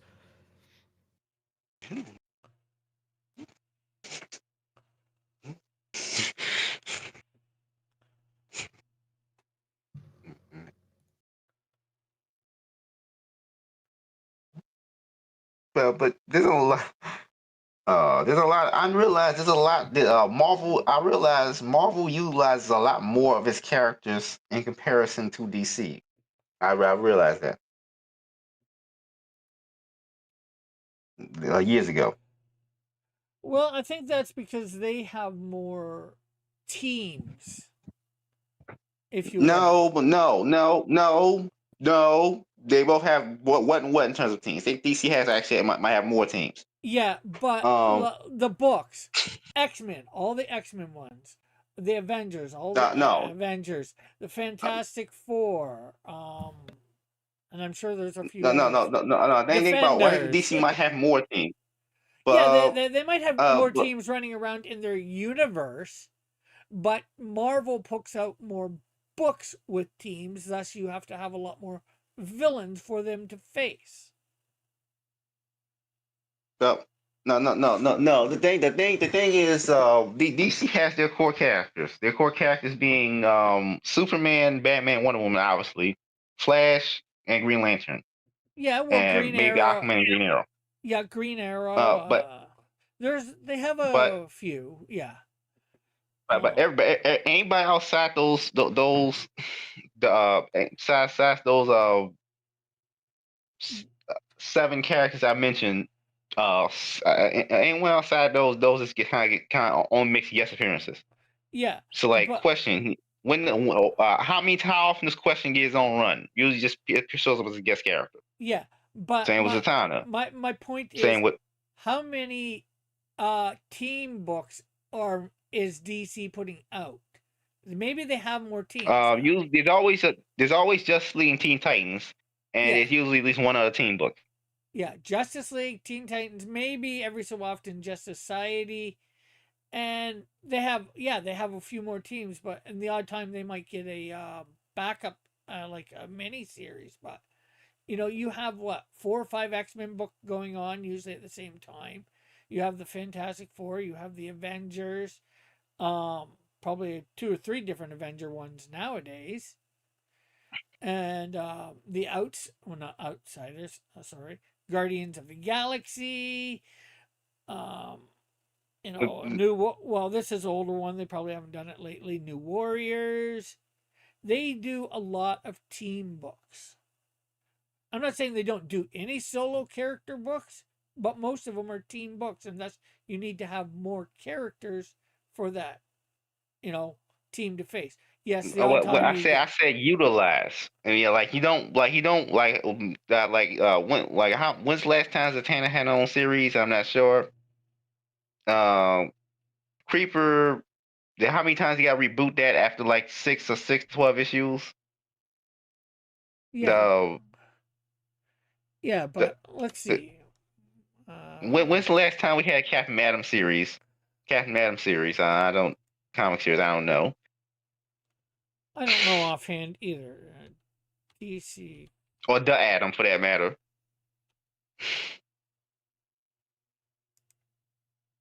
Let's see, what books are they doing at the moment? They're doing the KO thing, so it's sort of hard to tell. Comics, latest comics. World's Finest is sort of a team up, but it's just Superman, Batman. But like we said, Batman gets stuff. Superman, Wonder Woman, Harley Quinn's got a book. Nightwing's got a Oh book. yeah, Harley Quinn's book. She's DC's main heroine now. Yeah. I guess you could consider Lantern a team book. Um,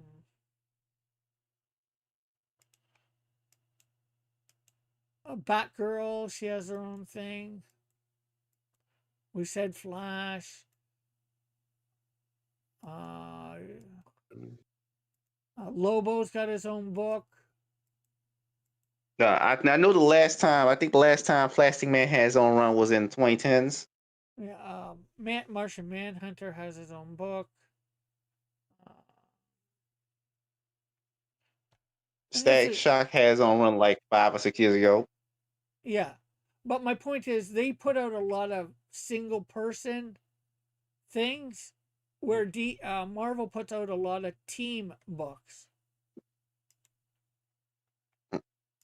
Is there any reason why they can't be a long running Plastic Man or Static Shock book? Sales. It all comes down to sales.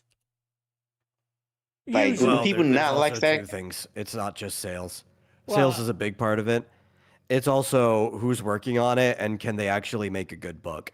Because the thing about like Plastic Man was actually kind of funny here and there in the last run, but overall the books weren't very good. So like who would be buying them? You have to, it's not just sales, it's you got to make a good book for the sales to do well, which creates a feedback cycle of people shooting themselves in the foot. Plus those lesser tier characters like Light Question or Plastic Man or Static Shock, well, A lot of times less harass get put on, especially something like Static Shock. Let's see, we Like, got Imperial I Guardians. think the last here. Plastic Man was done by Gail Simone. Like, who wants to read that? We got for Marvel.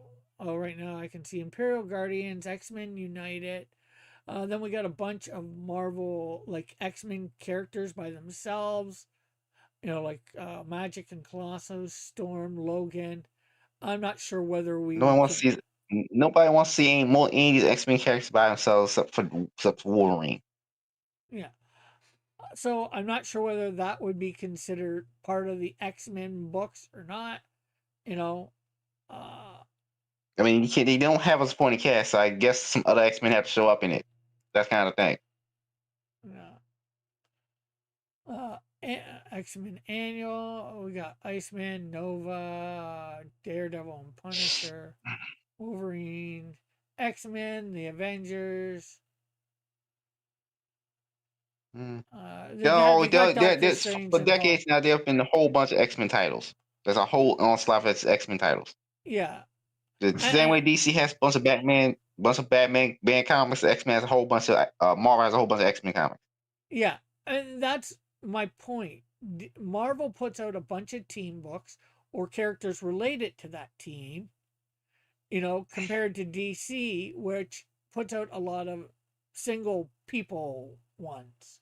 Yes, they have a few, like Justice League and all that, but most, Harley Quinn, Superman. Here's Raven that's got one. I'm just trying to find a way to series. Oh, that's not what I want. Imprints of it.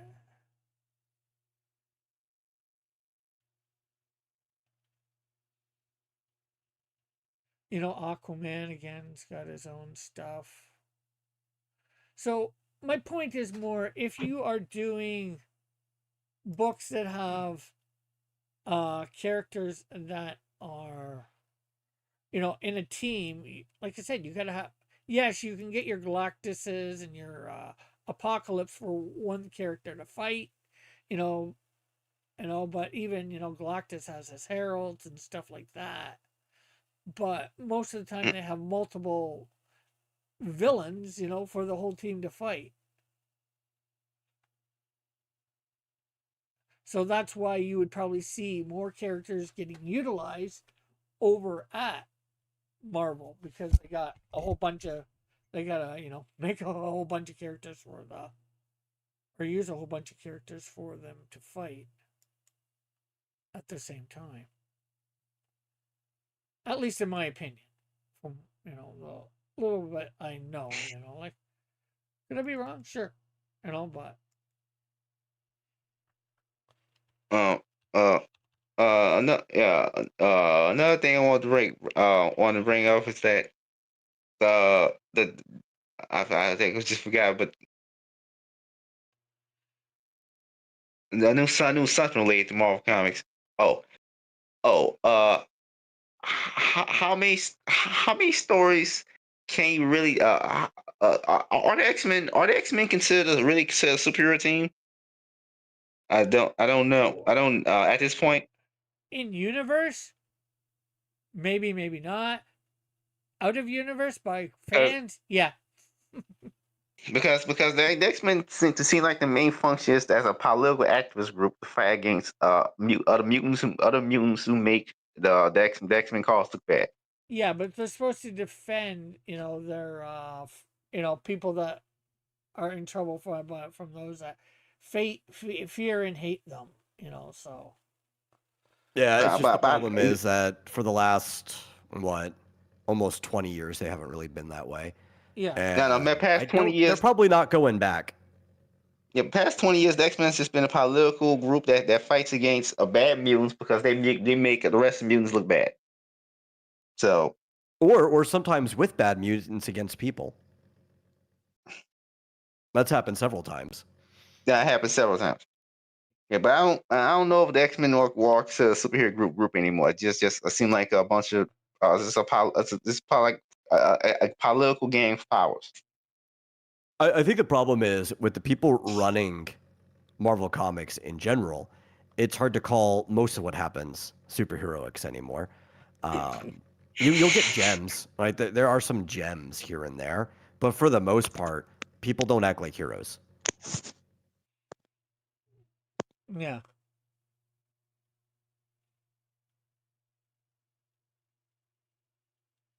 I don't get what you mean. I mean, just characters like Riri Williams is basically just a villain, but that what we call us potentially superhero for some reason. But aside from cases like that, I don't know what you mean. You want to expound, Metal? Well, there's tons of cases. I guess some individual ones. There was not too long ago, Captain Marvel just started Minority Report locking people up for crimes they haven't committed yet. Yeah, but that's one of those Civil War events where all the superheroes become assholes. Yeah, but the problem is that's just what these characters are now. None of them have really fixed since then. Everything that's happened within like the last 15 to 20 years are just what the characters are. Yeah, I didn't mean And that's why I said sometimes you get gems. Like the Rogan Gambit run from like, when was that, 2017? That was a good run. But that was like a mini series, I think it was like 6 to 7 issues of just two people who were not engaging with the rest of the universe at the time. And that's all you get, is you get little snippets of those here and there. No, but I know, and the writers keep letting the politics influence their writing, like having they keep trying to say Punisher's a bad person. Punisher's a bad person, when considering all the stuff the rest of the Marvel universe does now. Well, I technically, can't in a really lot of consider ways, him bad. in some ways he is, because he has really the wrong methods of doing things. Yeah, but considering how the rest of the Marvel universe is now and has been for quite some time, I can't really consider Frank Castle I'd to be any consider worse. him a bad person back in like maybe the 80s. But like Tony Stark is a worse person than Punisher, but the universe treats him like he's a much better one. Yeah. I know. I don't know Exactly. a lot of what's Not to going mention, on in Marvel either. So not to mention, not to mention, they try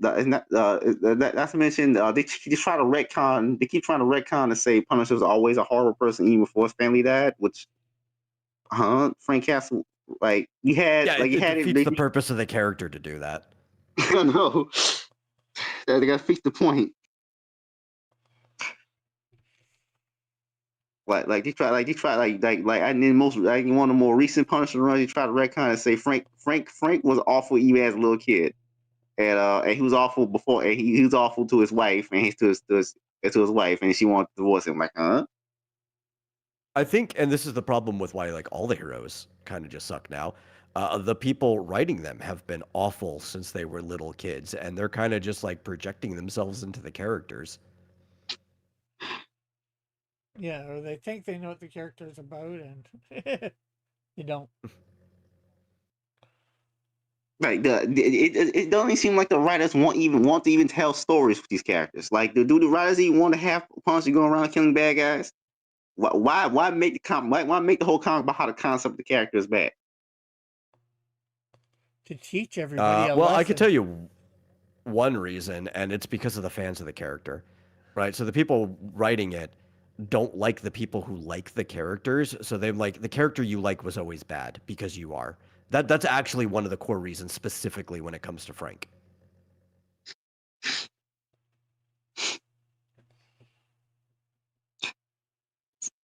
Like you can do a lot with the concept of him just going around killing bad guys. I don't understand. Yeah, but they don't like you. They don't like the people working on these comics. I don't even mean you specifically. I'm the royal you, right? All the reader. They don't like you. The people working on the comics don't like you. Yeah. That's why I don't read them anymore. Yeah.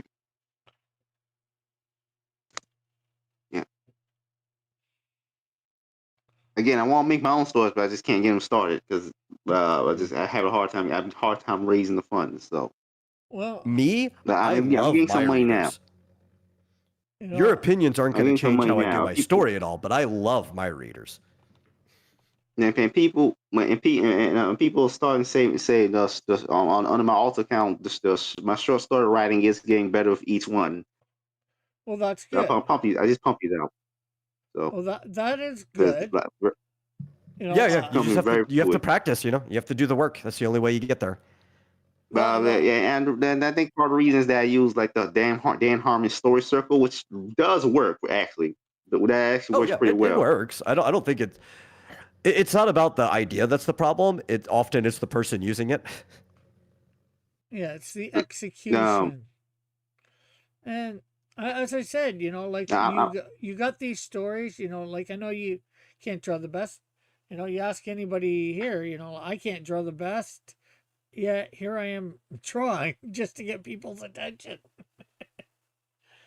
Yeah, and some people hate it. Fine.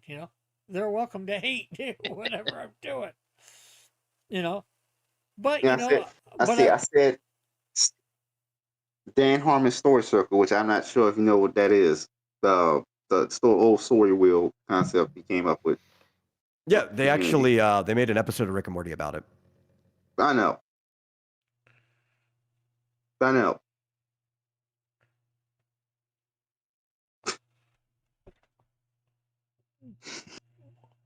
But my point is, like, yeah, maybe you're not the best artist, just start drawing it, and then, you put the pages out there.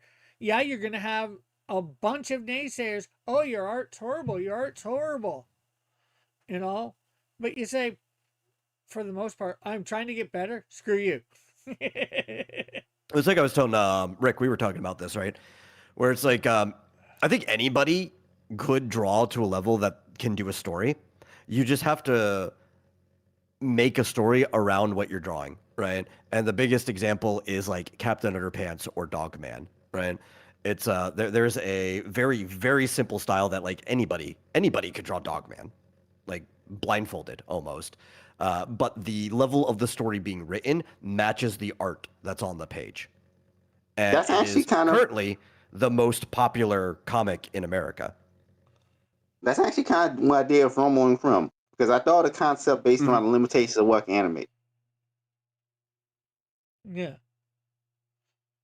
And I think part of that too is, like this story is very kiddish, so that, animation or whatever, the drawings of it look kiddish, so that's why it works, right? And I think that's half where you're going, Metal. Yeah, yeah. It's whatever you do should match the content of the story.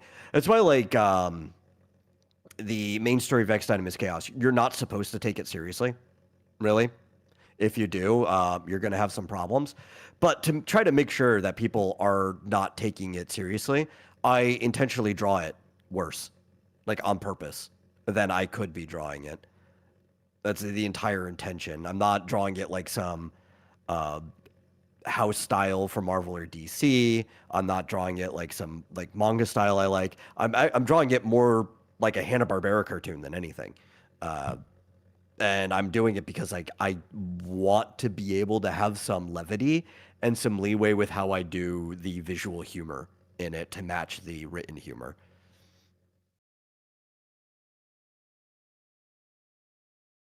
So whatever you do, either pick a style that matches it, or if your style is restricted by your talent, pick a story that matches the style in either direction, but just make sure they match. Yeah. And, like, well, I know it might not match, but, at first, you just draw because it's the only way you get better. Just like they said you were getting better, with your short stories and all that. If you draw more, you'll get better. Like everybody said that, like my drawings have come a long way since I started this channel. Are they still the, greatest? No, not even close. That's why I hire artists. I do think the bullying helped, though, Rick. I do think the bullying helped. Okay, what do you mean exactly? Oh, I'm saying because like there were times where we've kind of like egged you on into doing like drawing practices and stuff like that. Yeah, they didn't last long. No, they didn't, but you did it sporadically here and there, and I do think they did bleed into stuff.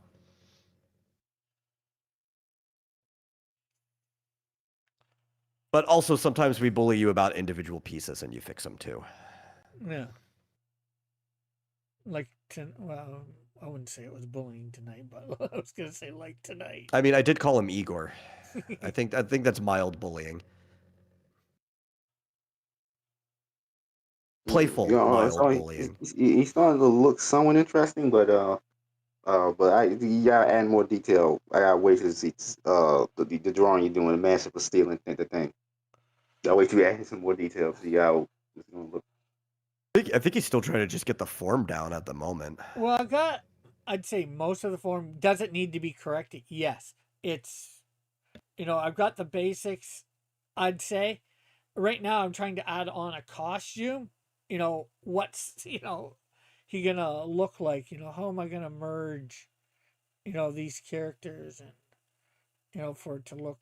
I like Raul's foreshortened hand over here. It's the most classic foreshortened hand pose like anybody ever did, but you'd be so surprised how often people screw that classic one up, and he did pretty well here.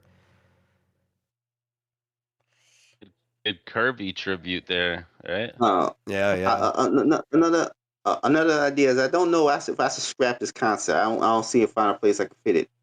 But I want to ask. Goofy North's supposed to was going to have a villain whose entire concept is that he's a demonic bat who's obsessed with helping criminals.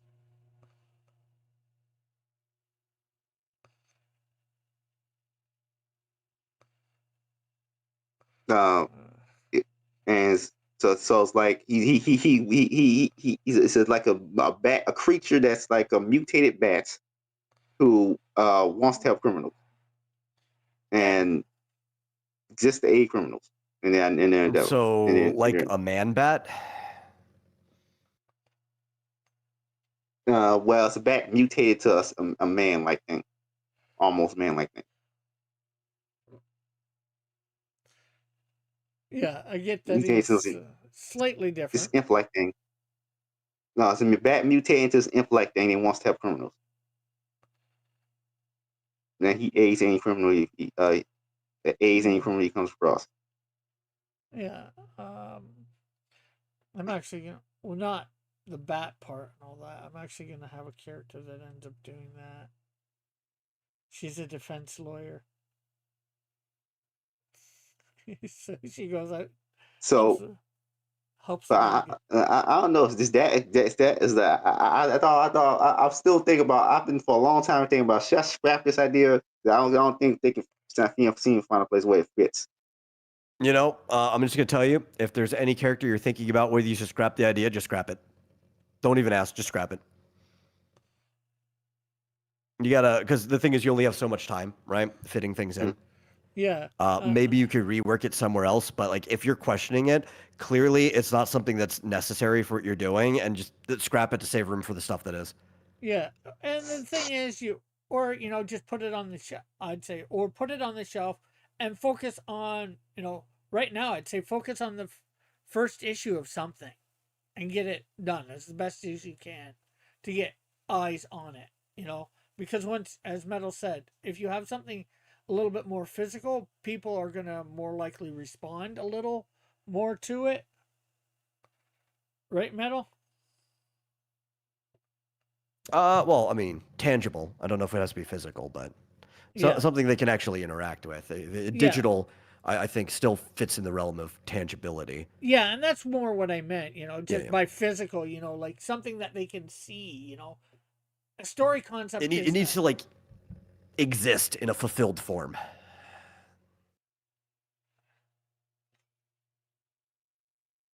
Like digital, is a fulfilled, somewhat, or they can see something. It's not just a concept up in the air. It gives it a little bit of teeth.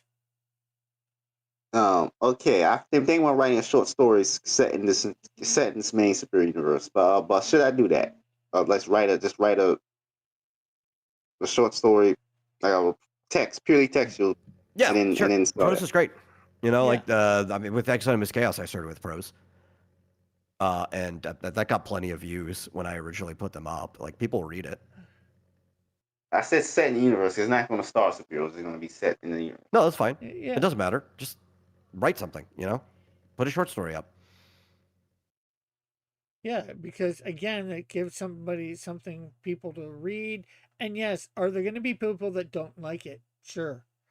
And maybe they'll have some constructive criticism. You can look at it, possibly take it, or just say, screw you, I'm doing what I want. But, it's out there, right? And it's out there for everybody, and it's just trying to get it into the right audience, which can be hard.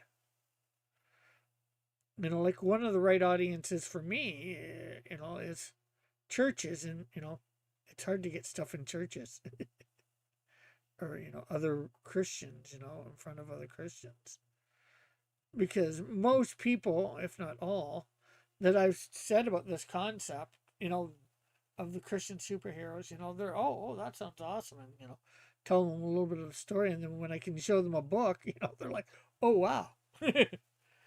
You've actually made a comic book.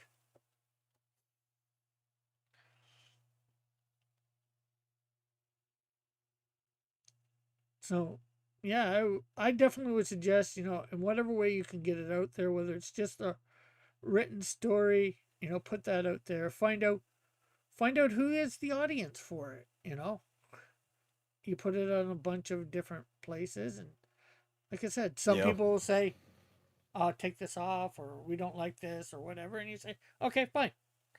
They have a right not to like it. You like it. That's what matters. I got idea. It's gonna be It's gonna start superhero, but it's gonna be Mr. E.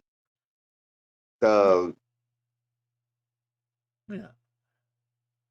It's gonna be Mr. E. Before he meets Tiger Man. That's the best idea I got. Okay. Rick, I was gonna say we need to get your stuff into a Tuesday morning, but Tuesday morning shut down, sadly. What's Tuesday morning? Oh, it was a kind of like department store thing that headquartered in Dallas, but it was all over the nation here in the States. And it was like a home store, but it was like a home store that also kind of catered to Christians and stuff. So they were really popular in the Bible Belt. And pretty much every homeschooler I knew, which all of them I knew through church, got most of their stuff and even would get like their like Christian rock CDs and stuff from Tuesday morning. But sadly, they only operate online now. The store shut down around COVID. So it's like, darn, that would have been a great place for your stuff to be in if it was still a physical building. Well, even getting on their online store would be good to sell, say, digital copies or whatever, Yeah. And, like even talking about that, like digital stuff, like I've put stuff up on Global Comics, so the stuff that I have that I want to give out or, get paid for, and I'm not making a lot of money, but I'm making money. I'm at like about what, $5. Let's see. It's a start. And that's what you got to do. Don't despise small beginnings. And let's see. And I have like 17 followers too on my Global Comics. Oh, I think we're close to the same. No, I know I'm one of your followers. Yeah, I'm following myself. I have 22. And I have, I have the same number.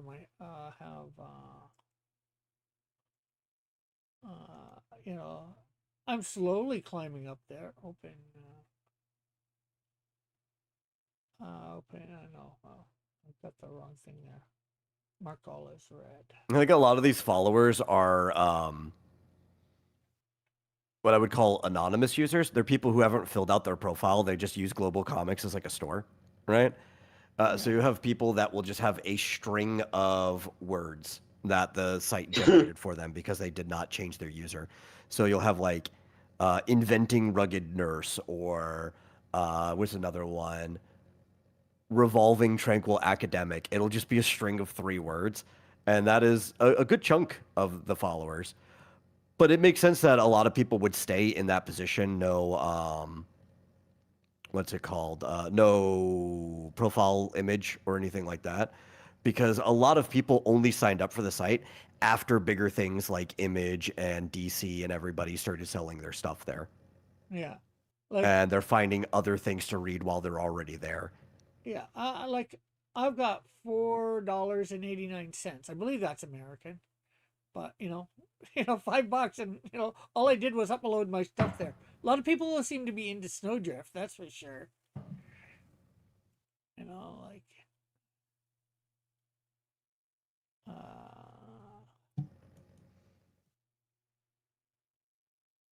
so it's.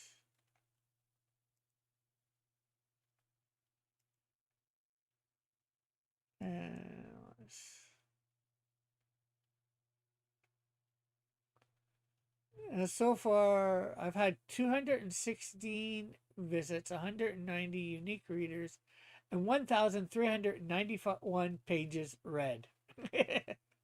Nice. So, this is a place that, you can put it up for free, or you can sell, hey, $2. That's what I'm selling the digitals for, that I'm selling, and it's getting more people knowing about me,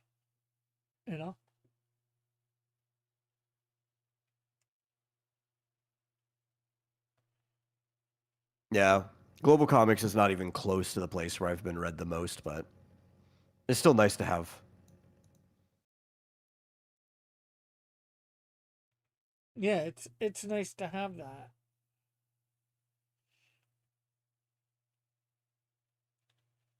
Over at Comic Fury, my page reads are like measured in the tens of thousands. Oh wow. And you've been on there a while, haven't you? Or Yeah, the original X Dynamis Chaos. I added the other stuff a little later, but Realms and Relics gets more views than anything else. People really like Realms and Relics.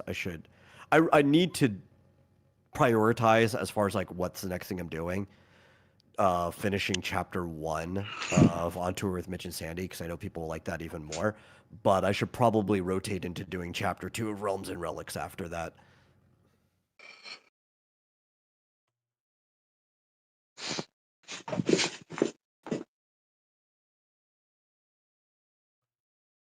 yeah, I know we were talking about these sites the other day off air, but the Fury one, um, crap, I didn't.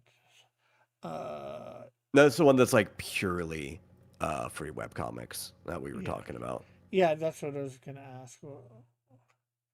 Can you put paid stuff up there? And technically, I guess I could put everything up there for free, but and maybe because I have ads to my website where they could actually go and buy the physical copy.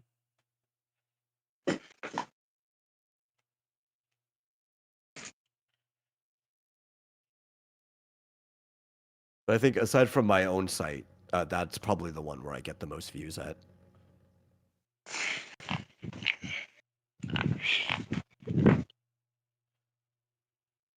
Like, watch, let me go check one of the random ones. Let's see, my webcomics. I think Realms and Relics is the one that has the most, so let's look at that one. That one has had a total of 47,000.8 views since I've put it up. I don't remember when the first update was, but I put up almost all of it at the same time because I had already finished it before I put it up there. Yeah.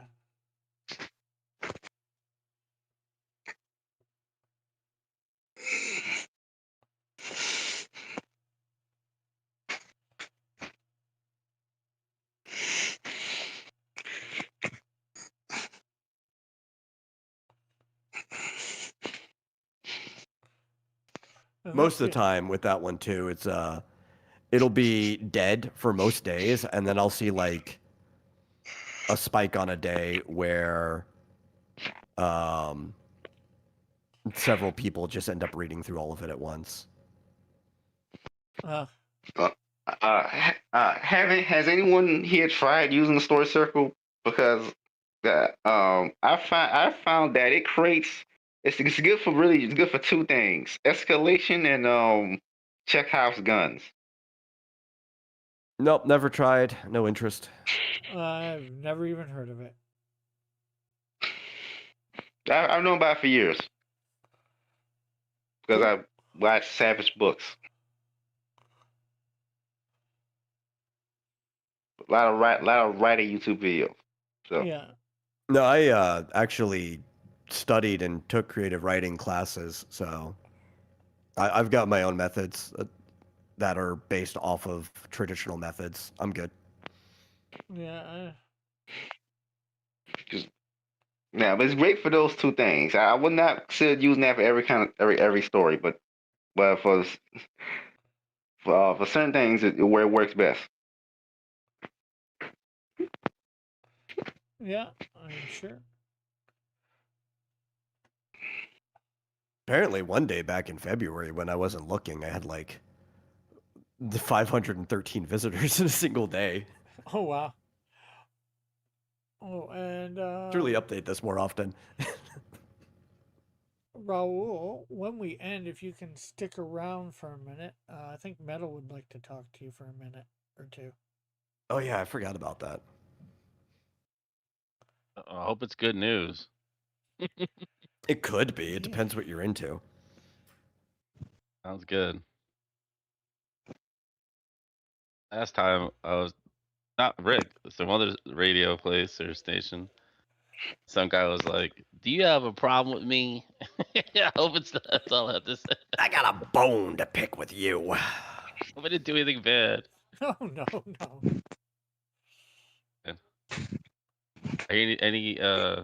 So I just jump out of the chat. I immediately just exit out the building with the with the escape suit. Just like right through the window. Squirrel flight. I don't think I would say, "Hey, Raul, you want to stick around?" Metal wants to talk to you if it was bad. They always did that to me in school, though, too. Yeah, it's like we need to see you can after I see class. you after class for like 5 minutes? Oh yeah. For my job, it's always the same thing on my job. I'm gonna have to talk to you over here for a minute. Oh, okay. What are you doing all the time? I draw. I'm an artist.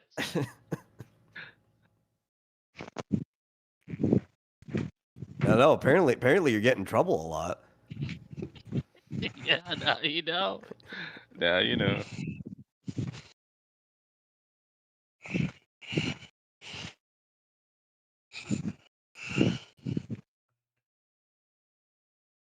So I guess you're glad I remembered Metal.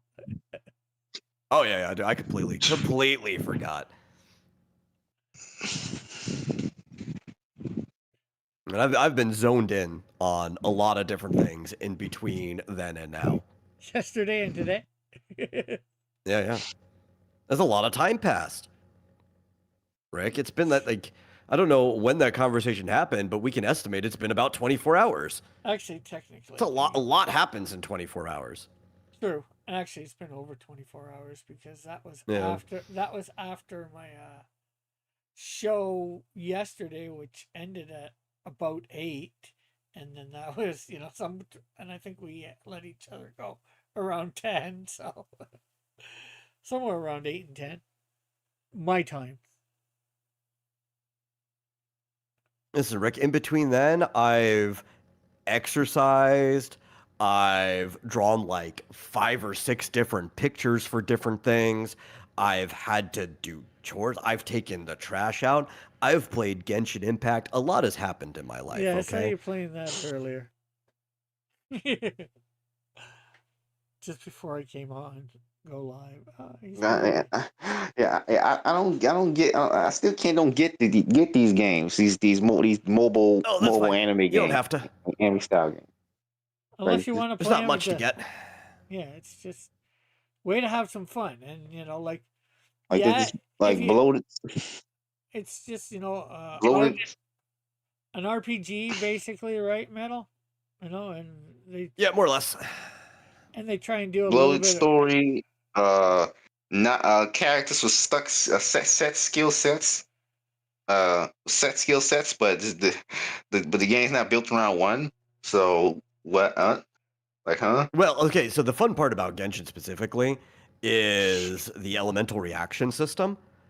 Right, that's like where the combat depth is. So instead of looking at the characters as like classes or anything, you look them at like a fighting style that you swap between. Kind of like how Dante can swap between weapons and fighting styles in Devil May Cry.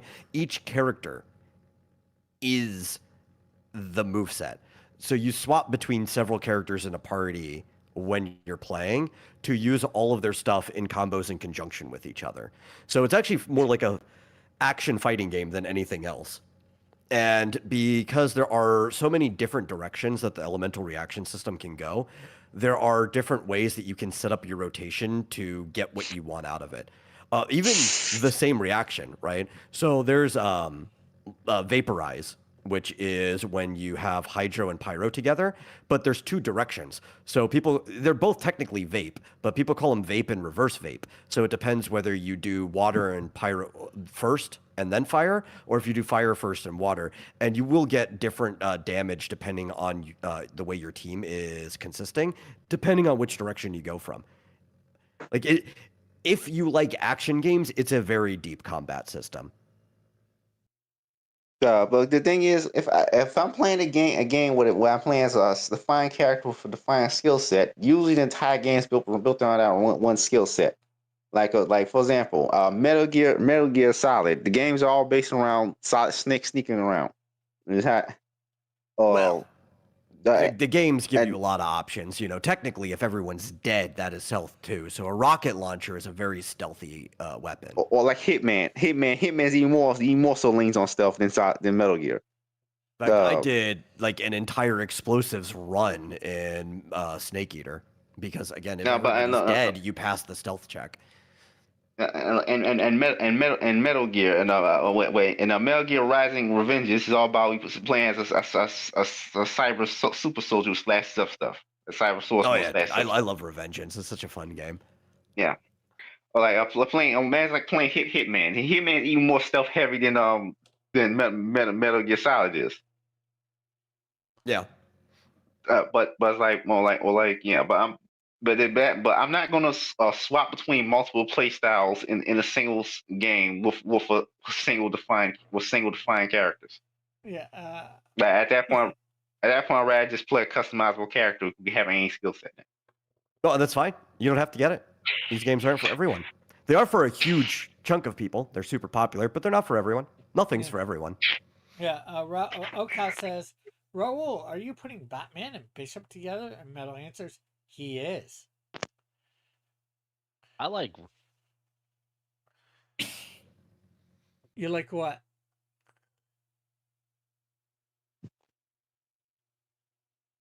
What are you putting together, Rick? Benjamin Grimm or the Thing and Steel. Huh?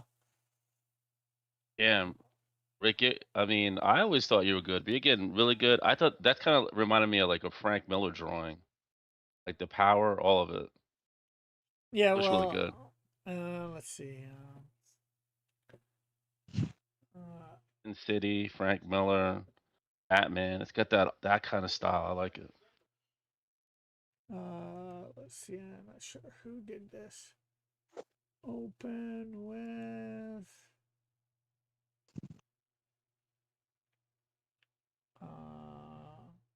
Clip Studio. This is the image I used to try and mimic. Yeah, but yours is. I like it.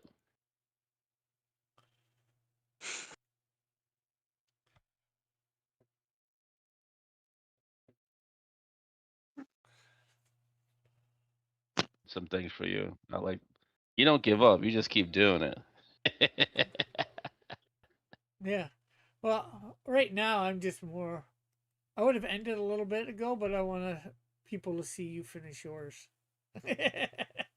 Yeah, mine's good. I'm not gonna keep doing my prowess. I know it's late. I usually do an hour. I'm happy to just be on. Yeah. There you go, dude. It's fun. It's kind of good to see it. So with Ben Grimm here, or we'll call him Steel Thing, unless somebody's got a better name. All the rock pieces that would be normally the thing are going to be metal.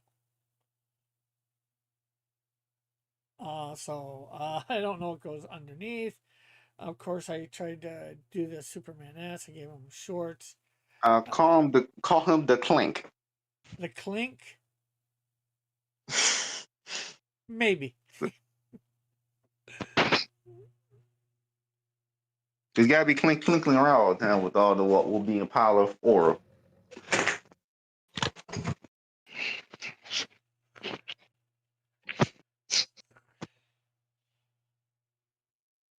And I guess the shorts only go up to where the S thing is. I'd have to change the S if it's clink. I'm not sure what I'm going to change it to. That doesn't sound too bad. But I gotta, I think I gotta try and put some more of what's his name in this. So as much as I like to have his feet like that, I might end up making him have boots, like metal Hmm. boots. Is his villain gonna call him a clinking, clanking, clattering collection of clagginous junk?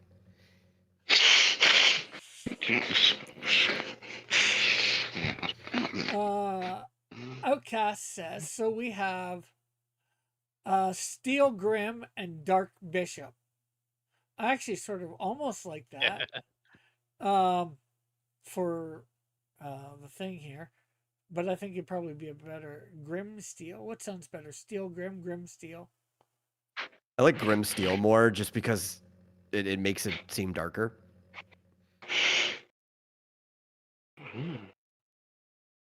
And earlier I did, I think I still have it up here. I did a combination of Iceman and Red Hood. I'm calling him, unless somebody can think of something better, again, um, Red Ice. Yeah, I said blood ice, but that sounds much cooler. That doesn't sound better in my opinion. What? But I Is red did. ice like it's like black ice but red? I guess so. I don't know. Black ice is pretty dangerous. Yeah.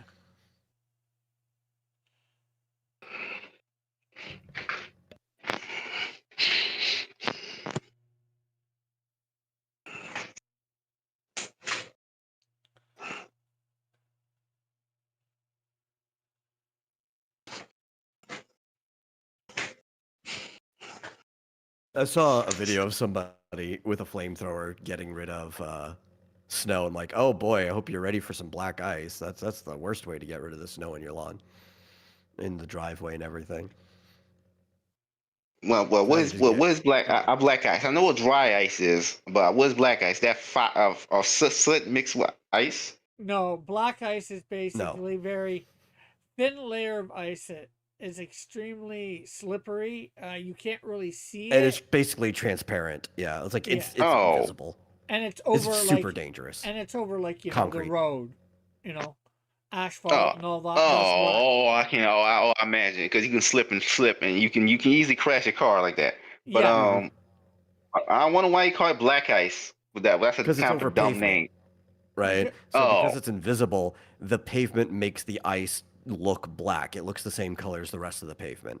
Yeah, or the road, because well, I'm not sure Yeah. where you are, but when they first started making a lot of roads, especially giving it some sort of good surface besides dirt and stone, it was asphalt, I believe, and thus Mm-hmm. transparent ice would you would see through it and see the black of the road. So black ice.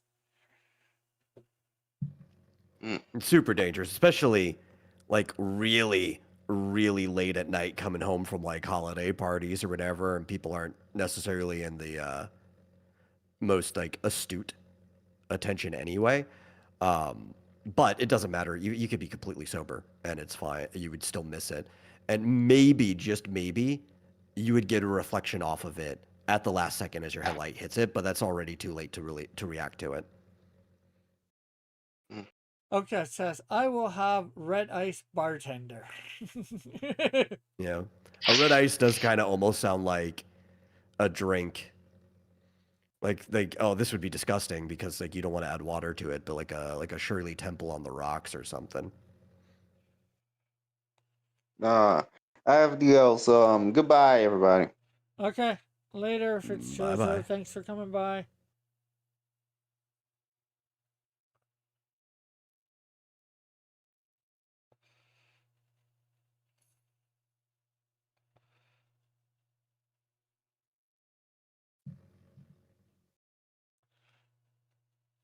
So I guess you could just like put food coloring in the ice and then put it in some other drink, like maybe a clear one, so you don't have to potentially add water to a Shirley Temple because that just sounds awful. Yeah, like I said, for most of these, I am not sold on whatever name I'm giving them. It's usually I'm just trying to mix the two names I've got. Sometimes, I'll do something else if I think it sounds a little better. If I think of it.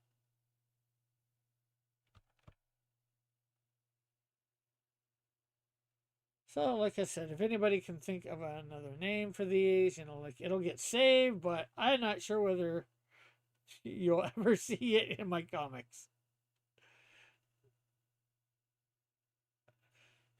Not sure if you'll ever even see it again unless you revisit this stream. Yeah.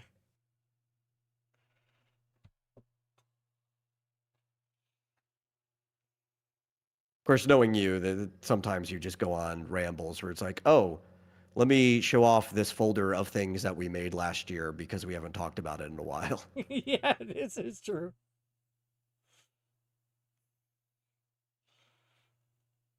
And it's usually for new people that haven't been around a while, too. Or somebody that might not have seen it. Right? A lot of times, yeah.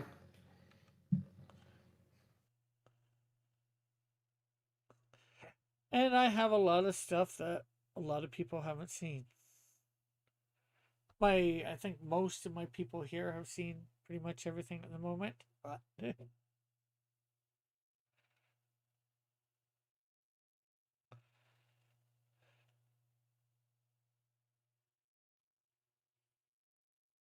I'm just going to assume I just haven't seen most of it. Even if that's factually wrong, I'm just going to assume it.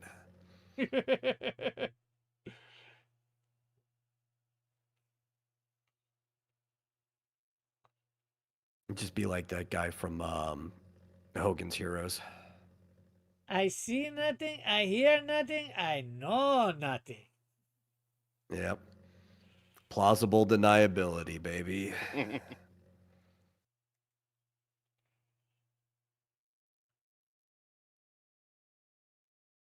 This Dark Bishop is looking good.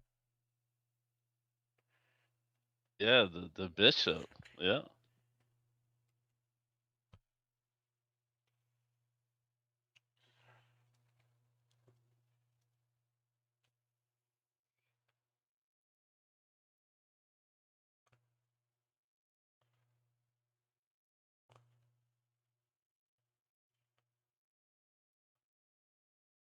If he's the darker bishop, does that make him the red bishop?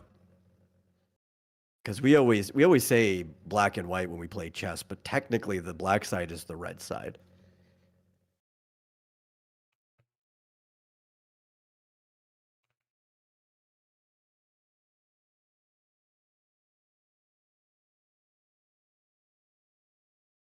Okay. I did not know that.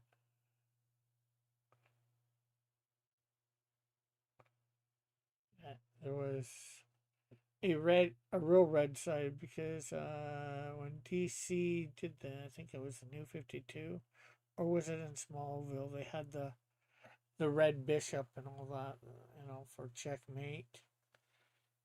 Mm-hmm. And I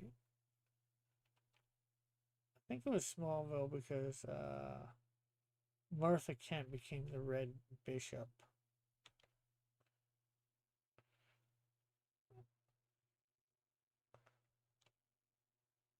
Smallville feels like it was a fever dream when you go back and think about it. Yeah.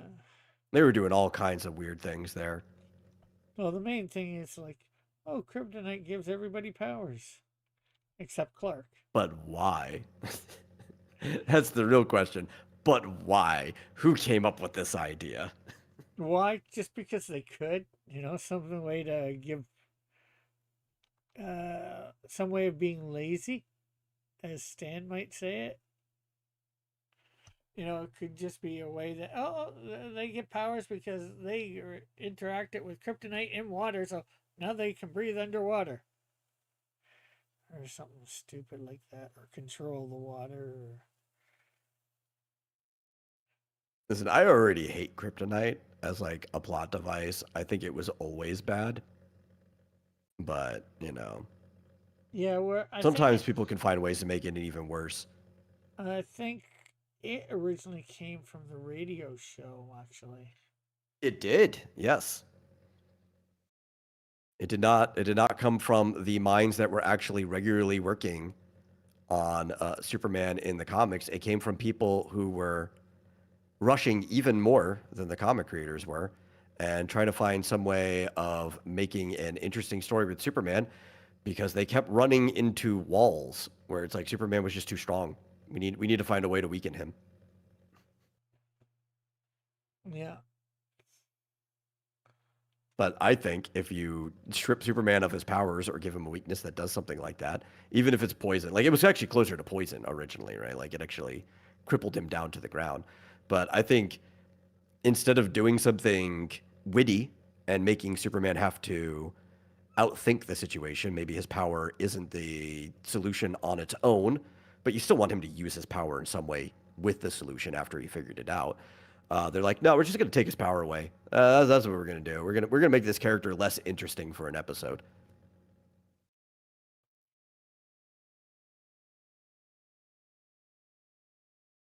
Yeah. Yeah, definitely. I think it definitely. So, yeah, I guess I could sort of agree. Definitely. Oh, we need to weaken him. Somebody got kryptonite somehow.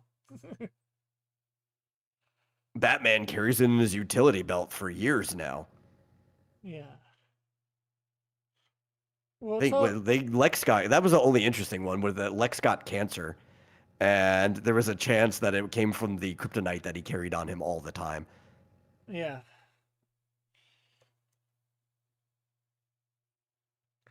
Yeah, well, I think they actually said that in the comics, but Yeah. That was funny. It's like, yeah, because he's the type of person who's petty enough that he would carry it around with him all the time just in case he ran into Superman. yeah, especially with all the bad stuff he was doing because, he was head of a corporation at that point, Mm-hmm.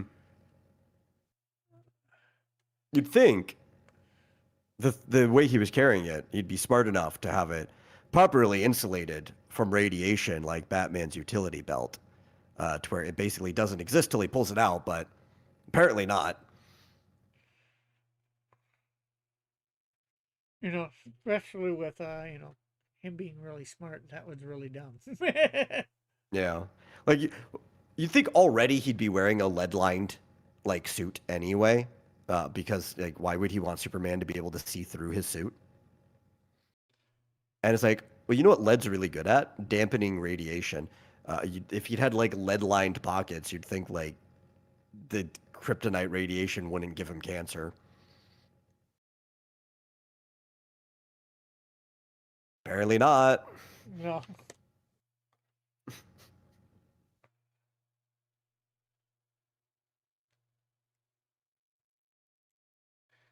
Wrap it in some aluminum foil. That would help.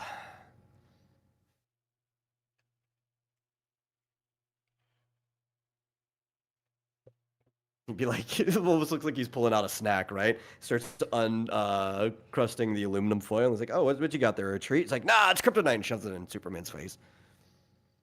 Ha ha ha, you didn't think I had this on me. You always have it on you, Lex. Yeah.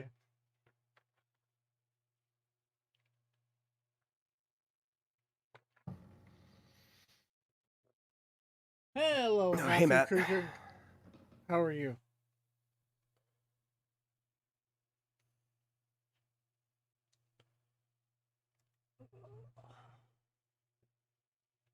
I still gotta do some more stuff on this, but I am gonna save it. It's not done yet, but there's a lot to be done on this. Gotta put the other boot on and do a lot of thing. I'm not sure what I'm gonna do for his face. Some ways I want to have the mask, and some ways I don't. I think the mask would make sense, but doesn't.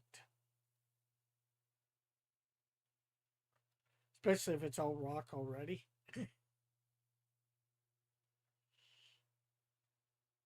Ooh, there's the question. Do I put a cape on him or not? Because Steel has the cape, of course. Benjamin Grimm with a cape? That'd be weird. Yeah. Honestly. Yeah. Oh, that's half the reason I'm thinking of doing it now. It's not something that you expect to see with Benjamin Grimm, so maybe I do it just because of that. Maybe. Maybe you should have also gave him, like, instead of a hammer, you should have gave him, like, a mace that the top of it looks like a steel boulder, similar to his skin. Yeah, well, I could still do that. I could add that in. Easy enough. Oh, yeah. And you could even just do that another layer.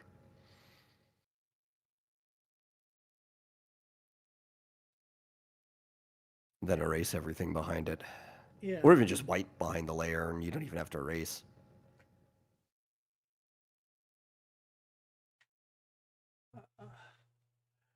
Matthew saying, follow my supernatural mystery, please. On Kickstarter. Is that still live, Matthew? Or is this another attempt? We go live in July. Well, that answers my question. Raoul says, join Discord. Matt? Well, I think he already has. He's been on before, I think. He's been on both of our stuff. Yeah. Oh, we've talked about this comic. Well, I've had him on, and I wouldn't say we went in depth or anything, but, he shared a little bit about it. Some ways I would like to have him on at some point, and yeah, he's a good guy. Yeah, go a little bit more in depth. Or maybe we did go in depth, I forget. Oh, we went in depth over on mine. I think we spent like an hour or whatever. Maybe a little more. I grilled him on it. Yeah. As I do. So maybe after he goes live in July, like I was saying last time when he was live, to, contact me. But you can ask anybody I've interviewed. I grill them all. Tim, you, Rick, every single one of them. Like, I don't just ask what. I ask why. I want to know why.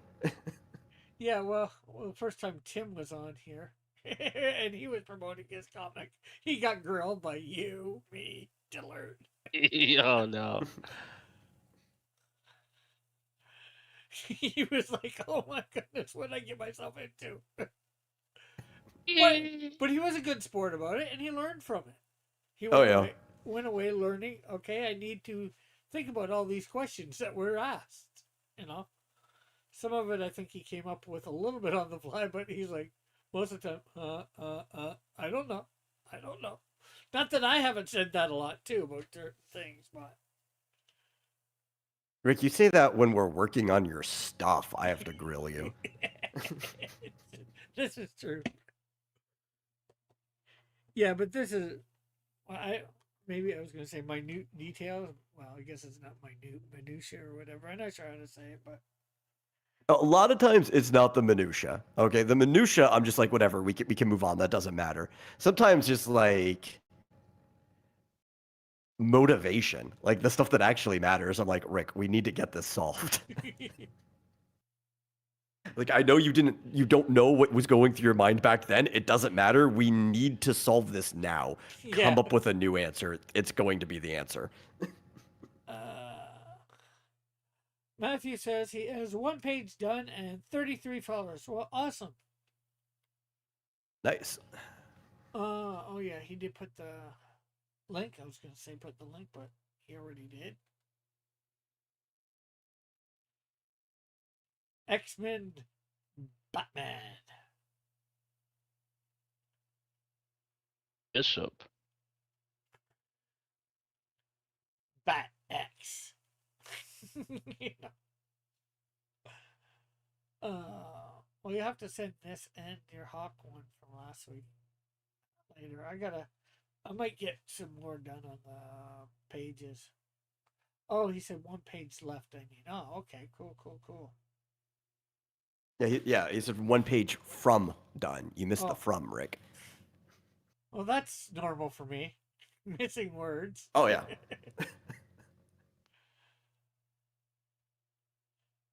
But what is the most common thing that Tim ends up typing in the chat? Read my comment again, Rick. The weird thing is you put one of those things up with all the letters scrambled or whatever. I look at it and I can read it easily, perfectly. But I come to my chat and maybe I'm just not taking my time. And Yeah, you're reading too fast and your brain is auto-completing it. yeah, sort of what those other things on Twitter and all that are doing, but not in a good way. Elka says that's great. Matt Raul says good job, Matt.